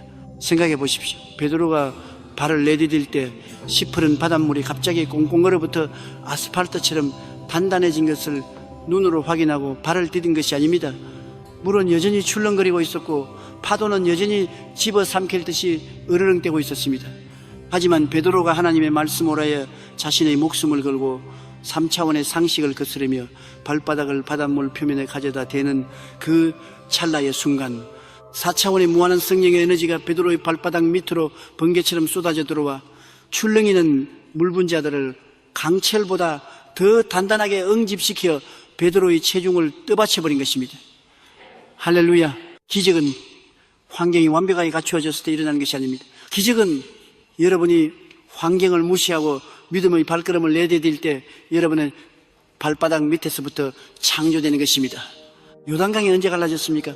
물이 마른 뒤에 제사장들이 걷는 것이 아닙니다. 시퍼렇게 넘실대는 요단강 물속으로 제사장들이 법궤를 메고 발을 담그는 행동을 했을 때 비로소 위에서부터 흐르던 물이 끊어지고 강바닥이 말라버린 것입니다. 사랑하는 영적 군사 여러분, 저는 오늘 여러분에게 강력하게 묻습니다. 지금 여러분이 죽어라 붙잡고 있는, 여러분을 3차원의 한계 속에 가두고 있는 그 알량하고 낡아빠진 배보따는 무엇입니까? 그 배는 여러분의 알량한 통장 잔고일 수도 있고, 병원의 진단서일 수도 있고, 실패를 두려워하는 여러분의 이성적인 계산기일 수도 있습니다. 물이 여러분은 증거를 보여주시면 그때 제가 발을 내딛겠습니다 라고 하나님과 거래하려 하지 마십시오. 하나님은 여러분에게 먼저 배 밖으로 발을 내밀라, 그러면 내가 기적의 땅을 만들어주겠다라고 명령하십니다. 그렇다면 이 무한한 가능성의 세계로 발을 내딛는 창조적 믿음의 행동을 우리의 일상생활에서 도대체 어떻게 구체적으로 실천해야 할까요? 저는 이것을 마친 것처럼 ASIIP, 행동하는 영적인 선불 결제라고 부릅니다. 여러분이 병상에 누워 암세포가 떠나가기를 기도했습니까? 예수의 이름으로 치유를 선포했습니까?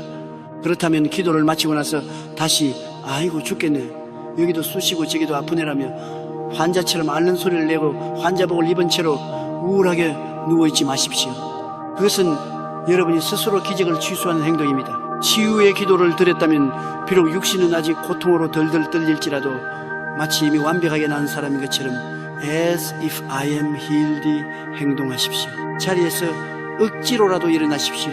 환자복을 벗어던지고 가장 아름답고 깨끗한 옷으로 갈아입으십시오. 거울을 보며 창백한 얼굴에 화장을 하고 머리에 젤을 발라 단정하게 빗어 넘기십시오. 그리고 아직 다리에 힘이 없어도 건강한 사람처럼 당당하게 어깨를 쫙 펴고 거실을 걸어다니며 찬양하십시오. 하나님, 내 몸의 통증은 마귀가 주는 가짜 감각에 불과합니다. 영적인 세계에서 나는 이미 예수의 채찍에 맞음으로 완벽하게 나았습니다.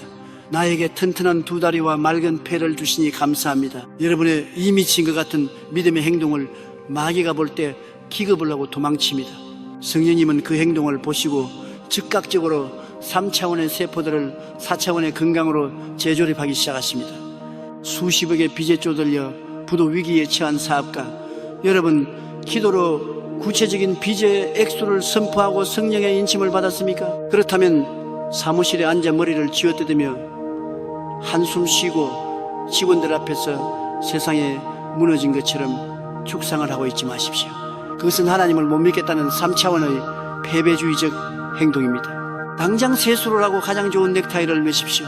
그리고 마치 수백억의 계약을 방금 체결하고 돌아온 세계적인 기업의 회장인 것처럼 As if I am a billionaire, 당당하게 미소를 지으며 걸으십시오. 사무실 한가운데 서서 직원들에게 긍정의 에너지를 뿜어내십시오. 여러분, 우리 회사는 망하지 않습니다. 하나님께서 지금 우리를 위해 어마어마한 축복의 파이프라인을 뚫고 계십니다. 내일 당장 결제할 돈이 없어도 걱정하지 마십시오. 창조주가 우리 회사의 진짜 회장님이십니다. 여러분이 이렇게 환경을 비웃으며 당당하게 4차원의 제왕처럼 행동할 때 보이지 않는 영계에서는 이미 거대한 천군 천사들이 동원되어 여러분의 사업장에 필요한 물질의 통로를 열어젖히기 위해 미친듯이 일하기 시작합니다. 제가 목회 초창기 지독한 가난 속에 천막 교회를 하던 시절이었습니다. 먹을 쌀조차 없어서 맹물로 배를 채울 때도 많았습니다. 하지만 저는 동네를 걸어다닐 때 결코 어깨를 움츠리거나 가난한 전도사처럼 불쌍한 표정을 짓지 않았습니다. 저는 낡은 구두를 반짝반짝하게 닦아 신고 비록 옷은 흐름에도 가슴을 활짝 펴고 마치 수십만 명의 성도를 거느린 세계 최대 교회의 총회장인 것처럼 위풍당당하게 걸어다녔습니다. 제가 골목을 누비며 속으로 외쳤던 소리가 무엇인지 아십니까? 비켜라! 전 세계를 호령하는 하나님의 위대한 종이 나가신다. 이 동네의 모든 마귀들아, 짐 싸서 도망가라. 사람들은 저를 보고 저 가난한 전도사가 드디어 미쳤구나라고 손가락질했습니다. 하지만 저는 사람들의 시선 따위는 신경 쓰지 않았습니다. 저는 미친 것이 아니라 4차원의 렌즈를 끼고 영적인 선불 결제를 하며 기적의 리허설을 하고 있었던 것입니다.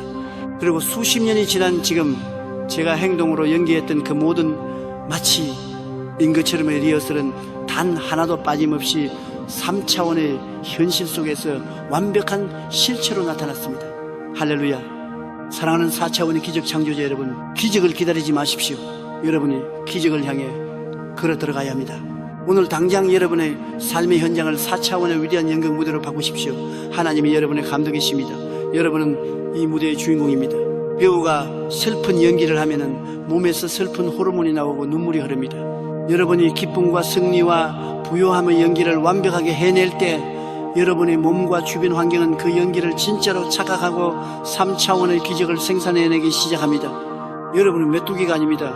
여러분은 지질한 패배자가 아닙니다. 여러분은 우주를 통치하시는 왕의 자녀들입니다. 오늘부터 왕처럼 말하고 왕처럼 걷고 왕처럼 밥을 먹고 왕처럼 당당하게 환경을 호령하십시오. 자, 이제 생각의 틀을 깨고 입술을 열어 선포하며 마침내 물리적인 행동으로 환경까지 지배하게 된 여러분, 우리는 이제 기적을 창조하는 모든 준비를 마쳤습니다. 하지만 이 엄청난 기적의 불씨가 우리 당대에서 끝나지 않고 우리의 자녀와 수천 대에 이르기까지 폭포수처럼 흘러가게 만드는 영원한 우주의 법칙이 하나 남아 있습니다. 이어지는 제구장에서는 무한한 가능성의 세계를 유지하고 증폭시키는 절대적인 영계의 경제 법칙, 심음과 거둠의 원리와 희생의 씨앗에 대하여 아주 깊고도 장엄한 비밀의 문을 열겠습니다. 여러분의 지경이 온 세계로 확장될 것입니다. 전진하십시오. 할렐루야. 사랑하는 위대한 4차원의 기적 창조자 여러분, 우리는 지난 시간들을 통해 과거의 쇠사슬을 끊어내고 배 밖으로 발을 내딛는 창조적 믿음의 행동을 통해 3차원의 환경을 지배하는 위대한 영적 권세의 자리에까지 올랐습니다. 여러분의 생각의 그릇은 이제 우주를 품을 만큼 무한대로 커졌고 여러분의 입술과 행동은 기적을 부활시키는 완벽한 인큐베이터가 되었습니다. 그런데 여러분, 우리가 이 무한한 가능성의 세계, 이 4차원의 영광스러운 차원에 영원히 머무르며 그 축복을 우리 당대뿐만 아니라 자자손손 수천 대에 이르기까지 폭포수처럼 흘러가게 만들기 위해서는 반드시 통과해야 할 우주적인 절대 법칙이 하나 있습니다. 우리의 생각을 가두고 있는 수많은 3차원의 틀 중에서 인간의 뼛속 가장 깊은 곳에 찰그머리처럼 들러붙어 있는 가장 이기적이고 지독한 생각의 틀, 바로 결핍의 두려움, fear of scarcity, 과음표짐의 콤플렉스를 완전히 박살내는 위대한 영적 경제 법칙, 바로 아스테리스크 운임포 고에 비 the law of sowing and reaping. 아스테리스크입니다. 3차원의 물질 세계를 살아가는 인간의 타락한 이성은 우리에게 끊임없이 이렇게 속삭입니다. 세상의 자원은 한정되어 있다. 네가 남에게 주면 그만큼 네 몫은 줄어든다. 네가 살려면 무조건 움켜쥐어야 한다. 절대 남에게 빼앗기지 마라. 네 코가 석잔데 누구를 돕는단 말이냐. 꽉 쥐고 있으라. 이것이 세상의 경제학입니다. 하지만 하나님의 4차원 경제학은 세상의 경제학과 완벽하게 180도 정반대로 작동합니다. 신약 성경 갈라디아서 6장 7절은 온 우주를 관통하는 하나님의 절대적인 경제 헌법을 이렇게 선언합니다. 스스로 수이지 마라 하나니는 신요키누를 파지 아니하시나니 사람이 오르노 첸치 그대로 고투리라. Do not be deceived. God cannot be mocked. A man reaps what he sows.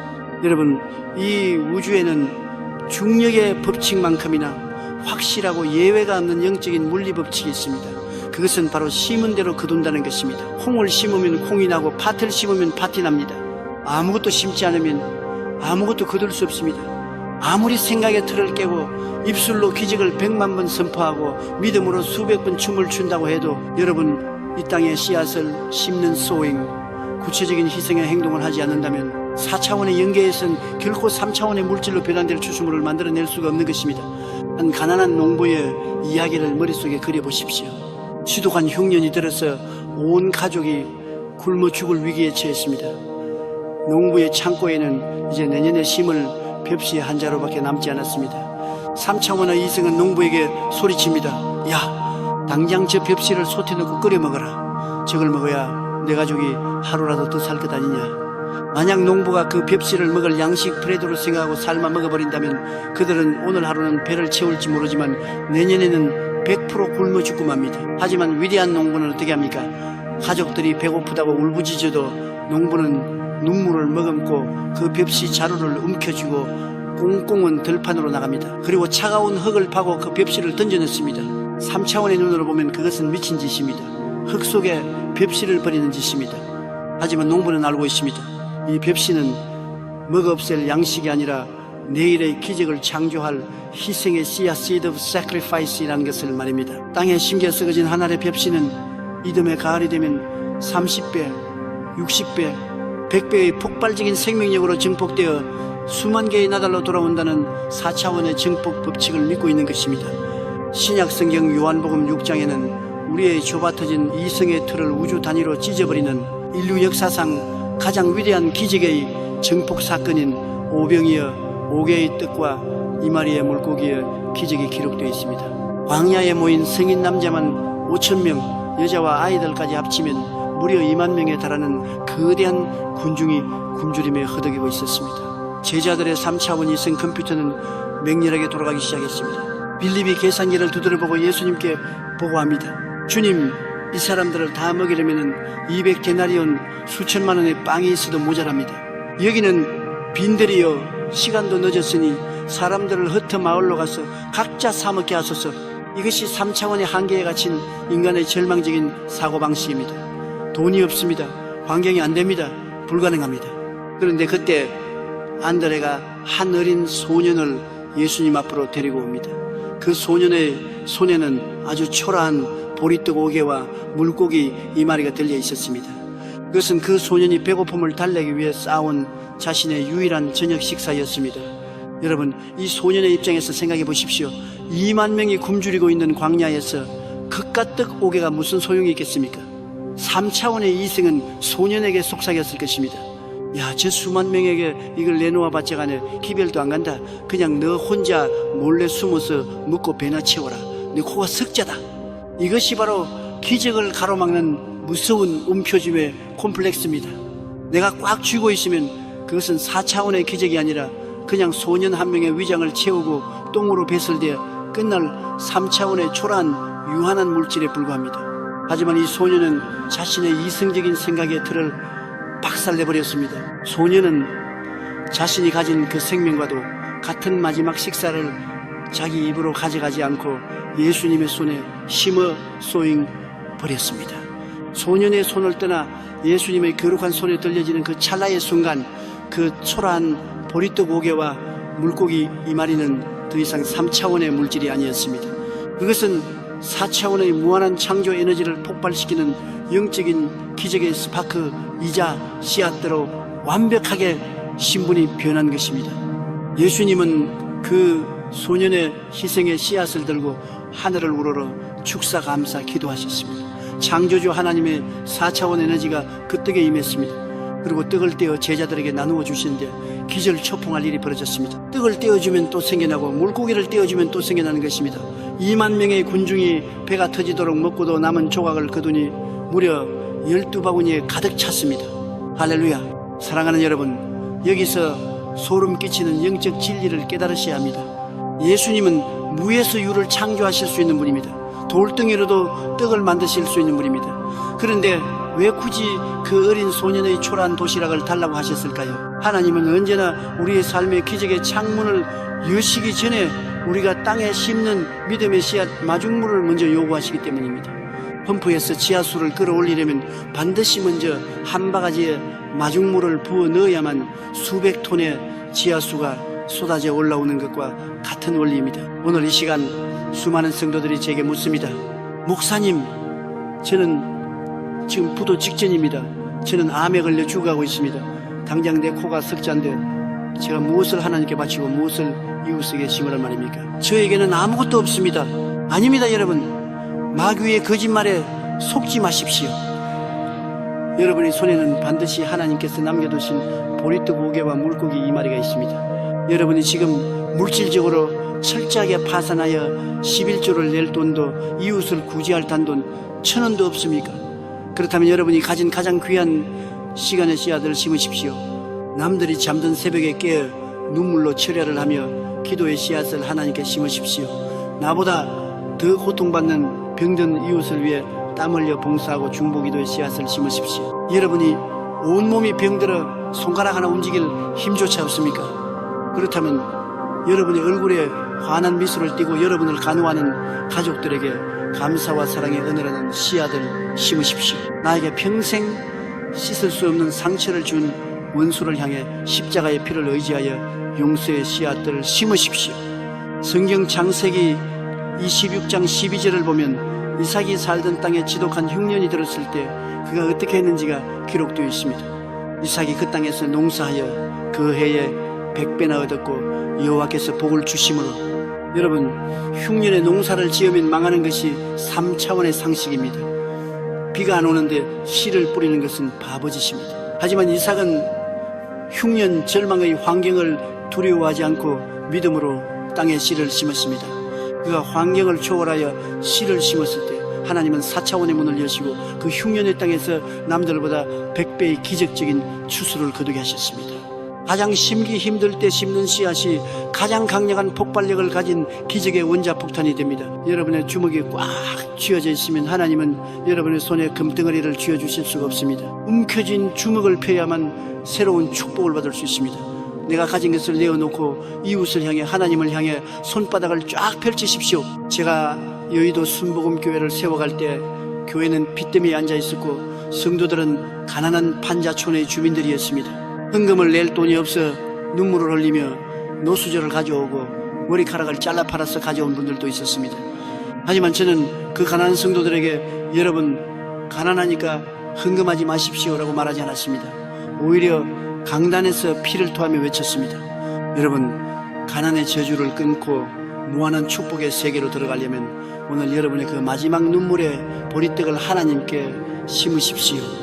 움켜쥐고 있으면 영원히 굶어 죽지만 십자가 앞에 심으면 하나님이 30배, 60배, 100배로 갚아주실 것입니다. 그 가난한 성도들이 눈물로 심은 그 노수조와 동전 한 잎이 기적의 씨앗이 되어 오늘날 전 세계에 선교사를 파송하고 고아와 과부를 먹여 살리는 세계 최대의 교회를 창조해낸 것입니다. 할렐루야. 사랑하는 위대한 기적의 주인공 여러분, 시편 126편 5절과 6절은 우주의 심장을 울리는 위대한 약속을 우리에게 선포합니다. 눈물을 흘리며 씨를 뿌리는 자는 기쁨으로 거두리로다. 울며 씨를 뿌리러 나가는 자는 반드시 기쁨으로 그 곡식단을 가지고 돌아오리로다. Those who sow with tears will reap with songs of joy. 지금 당장 여러분의 생각의 틀을 찢어버리십시오. 나는 부족하다, 나는 줄 것이 없다, 나는 가난하다는 마귀의 거짓말을 예수의 이름으로 박살내십시오. 여러분은 무한하신 하나님의 자원 창고를 열 수 있는 비밀번호를 가진 자들입니다. 오늘 여러분의 삶의 현장에서 여러분이 가진 가장 귀한 눈물의 씨앗, 믿음의 씨앗, 물질의 씨앗, 사랑의 씨앗을 과감하게 땅에 던지십시오. 여러분이 두려움을 이기고 움켜쥔 손을 펴는 바로 그 순간 4차원의 영적 세계에서는 거대한 추수의 천사들이 낯을 들고 여러분의 삶의 밭을 향해 전속력으로 달려오기 시작할 것입니다. 여러분의 창고가 터지도록, 여러분의 잔이 넘치도록 부어주시는 위대한 배가, 멀티플리케이션의 기적이 지금 시작되었습니다. 자, 이제 우리는 우리의 영혼과 환경 그리고 물질의 영역까지 모든 3차원의 한계를 부수고 무한한 4차원의 세계에 진입했습니다. 그렇다면 이토록 완벽하게 세팅된 기적의 밥상 위에 캄캄한 절망의 한가운데서도 하나님의 보좌를 움직여 당장 불을 떨어뜨리게 만드는 최후의 영적 다이너마이트는 과연 무엇일까요? 이어지는 제10장에서는 불가능의 감옥문을 산산조각 내고 마귀의 뼈통을 부숴버리는 가장 공격적이고 파괴적인 영적 무기, 절대 감사의 법칙과 한밤중의 찬양에 대하여 우주적인 비밀의 문을 활짝 열어 제치겠습니다. 여러분의 입술이 하늘을 가르는 벼락이 될 것입니다. 승리의 고지를 향해 폭풍처럼 전진하십시오. 할렐루야. 사랑하는 위대한 4차원의 기적 창조자 여러분, 우리는 지난 9장의 피 끓는 시간들을 통해 우리의 알량한 이성과 결핍의 두려움을 박살내고 가장 힘들고 고통스러운 흉년의 때에 오히려 30배, 60배, 100배의 기적을 창조하는 희생의 씨앗을 땅에 심는 위대한 영적 경제 법칙을 통과했습니다. 이제 여러분의 삶의 밭에는 어마어마한 축복의 씨앗들이 뿌려졌고 하늘의 천군 천사들이 추수의 낫을 들고 대기하고 있습니다. 하지만 여러분, 우리가 모든 생각의 틀을 깨고 믿음의 씨앗을 심고 성령의 인도를 따라 올바르게 걸어가고 있음에도 불구하고 때로는 우리의 삶에 도저히 이해할 수 없는 캄캄하고도 끔찍한 위기가 닥쳐올 때가 있습니다. 기도를 안 해서 병에 걸린 것이 아닙니다. 11조를 떼먹어서 부도가 난 것이 아닙니다. 나는 분명히 주님의 뜻대로 순종하며 살았는데 오히려 상황은 더 악화되고 사방이 거대한 콘크리트 벽으로 가로막혀 단 한 줄기의 빛조차 보이지 않는 완벽한 절망의 순간, 우리는 이 무섭고도 고통스러운 영적 치력의 시간을 가리켜 인생의 한밤중 The Midnight of Life 이라고 부릅니다. 이 캄캄한 한밤중에 감옥에 갇히게 되면 여러분의 생각의 틀은 다시 맹렬하게 흔들리기 시작합니다. 3차원의 이성이 미친 듯이 소리칩니다. 봐라, 네가 그렇게 금식하고 철야를 하며 기적을 믿었지만 결과가 도대체 무엇이냐? 의사는 이제 가망이 없다고 한다. 은행은 내일 당장 집을 경매로 넘기겠다고 한다. 네가 믿는 하나님은 죽었다. 너는 완벽하게 버림받았다.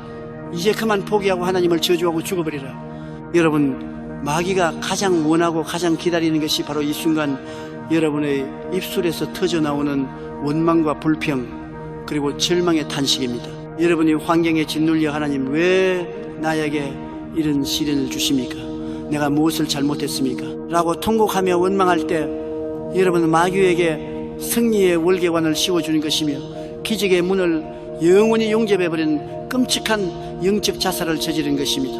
그렇다면 이토록 철저하게 닫혀버린 불가능의 감옥문을 산산조각 내고 마귀의 뼈통을 부숴버리며 하나님의 보좌를 움직여 당장 기적의 벼락을 떨어뜨리게 만드는 최후의 영적 다이너마이트는 과연 무엇일까요? 그것은 바로 3차원의 모든 이성과 논리를 초월하는 가장 파괴적이고 공격적인 영적 무기, 절대 감사의 법칙과 한밤중의 찬양, Absolute Gratitude and Midnight Praise 입니다.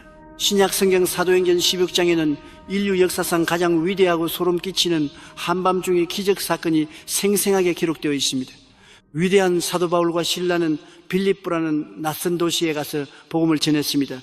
그들은 나쁜 짓을 한 것이 아닙니다. 귀신 들려 고통받는 불쌍한 여종에게서 귀신을 쫓아내주고 생명을 살리는 가장 선하고 거룩한 일을 했습니다. 그런데 그 결과가 무엇이었습니까?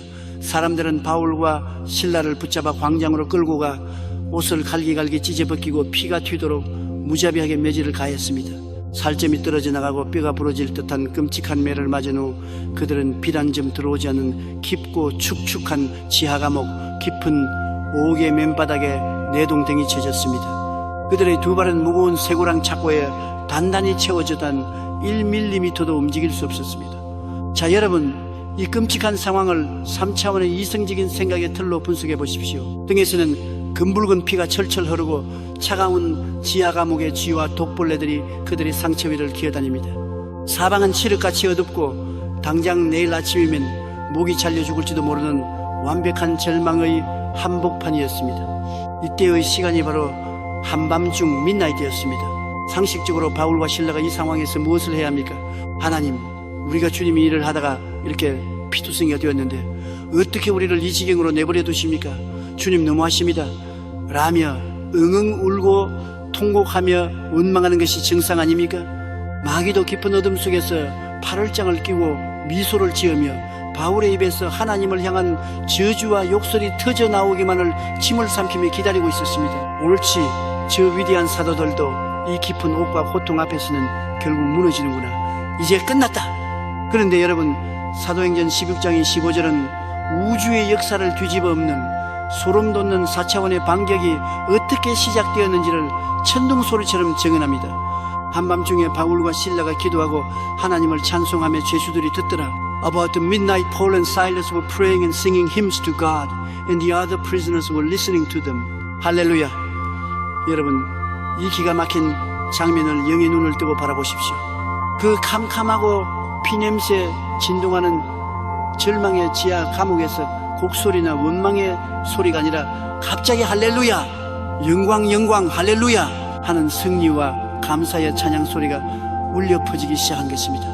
바울과 신라는 3차원의 환경을 바라보지 않았습니다. 그들은 피투성이가 된 자신의 육신을 보지 않았고 쇠고랑을 보지 않았고 캄캄한 어둠을 보지 않았습니다. 그들은 이 깊은 감옥의 천장을 뚫고 우주 저놈의 영광의 보좌에 앉아 계신 만왕의 왕 예수 그리스도를 4차원의 눈으로 똑똑히 바라본 것입니다. 마귀야, 네가 내 육신을 때리고 내 발에 쇠사슬을 채웠느냐? 그러나 너는 결코 내 영혼의 기쁨과 구원의 감격은 빼앗아갈 수 없다. 하나님, 이 고난을 통해 예수 그리스도의 흔적을 내 몸에 가지게 하시니 감사합니다. 이 환난이 장차 올 영광과 좋게 비교할 수 없음을 믿고 찬양합니다. 바울과 실라의 그 입술에서 터져나온 한밤중의 찬양은 단순한 노래가 아니었습니다. 그것은 절망의 환경을 정면으로 짓밟아버리는 무서운 영적 선전포고였으며 마귀의 심장부를 향해 날아가는 핵미사일이었습니다. 이해할 수 없는 고난 속에서 터져나오는 절대 감사와 찬양, 이것은 4차원 영성의 최고봉입니다.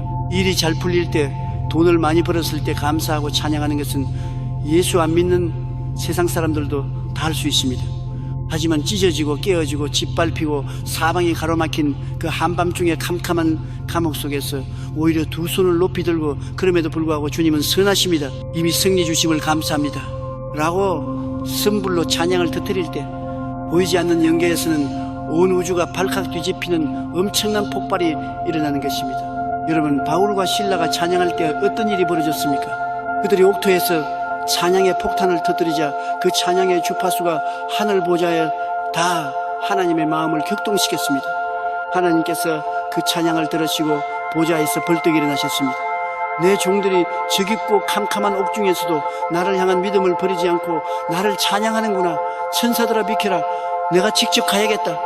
창조주 하나님께서 능력의 오른팔을 뻗어 그 빌립보 감옥의 터전을 황 하고 내리치시는 그 순간 사도행전 16장이 16절의 기적이 폭발했습니다. 이에 갑자기 큰 지진이 나서 옥토가 움직이고 문이 곧 다 열리며 모든 사람의 매인 것이 다 벗어진지라. 할렐루야. 찬양이 하늘에 닿는 순간 3차원의 물리법칙이 박살나버렸습니다. 땅이 짐승처럼 울부짖으며 진동하기 시작했습니다. 수백 년 동안 꿈쩍도 하지 않던 무쇠 감옥 문들이 종이장처럼 뜯겨나가며 활짝 열려버렸습니다. 바울과 실라의 발목을 옥죄고 있던 강철 쇠고랑이 마술처럼 스르르 풀려 바닥에 떨어졌습니다. 심지어 바울과 실라뿐만 아니라 그 찬양 소리를 듣고 있던 감옥 안에 모든 죄수들의 매인 것까지도 모조리 끊어지는 엄청난 기적의 전파가 폭발해버린 것입니다. 사랑하는 위대한 기적의 주인공 여러분, 지금 여러분의 인생은 몇 시입니까? 공장의 잔고가 바닥나고 부도수표가 돌아오는 캄캄한 경제적인 한밤중에 갇혀 있습니까? 암세포가 온몸에 퍼져 숨을 쉬기조차 고통스러운 칠흑 같은 육신의 한밤중에 갇혀 있습니까? 사랑하는 남편과 아내가 등을 돌리고 자녀가 가출해버린 피눈물, 나는 가정의 한밤중에 갇혀 있습니까? 마귀는 지금 이 순간에도 깊은 어둠 속에서 여러분의 입을 주시하고 있습니다. 이제 저 입에서 원망이 터져 나올 것이다. 이제 하나님을 욕하고 스스로 목숨을 끊을 것이다. 이 시간 예수 그리스도의 이름으로 명하노니 마귀의 기대를 완전히 박살내버리십시오. 생각의 틀을 찢어버리십시오. 환경을 바라보며 눈물을 짜고 탄식하던 여러분의 그 나약한 입술을 꽉 깨물고 당장 그 절망의 감옥 바닥에서 벌떡 일어나 무릎을 꿇으십시오. 그리고 두 손을 하늘을 향해 번쩍 쳐들고 피투성이가 된 바울과 실라처럼 뱃속 가장 깊은 곳에서부터 끌어올린 우렁찬 감사와 찬양의 사자우를 온 우주를 향해 토해내십시오. 부도 직전의 사무실 한가운데서 무릎을 꿇고 외치십시오. 하나님, 사방이 가로막혀 내일 아침이면 회사가 문을 닫아야 합니다. 그러나 나는 이 한밤중에 통곡하지 않습니다. 이 위기를 통해 나의 교만을 꺾으시고 오직 하나님만 의지하는 진짜 거부치후로 나를 훈련시키시니 감사합니다. 내 회사의 진짜 사장님은 예수님이십니다.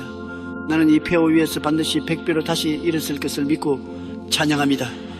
영광 할렐루야.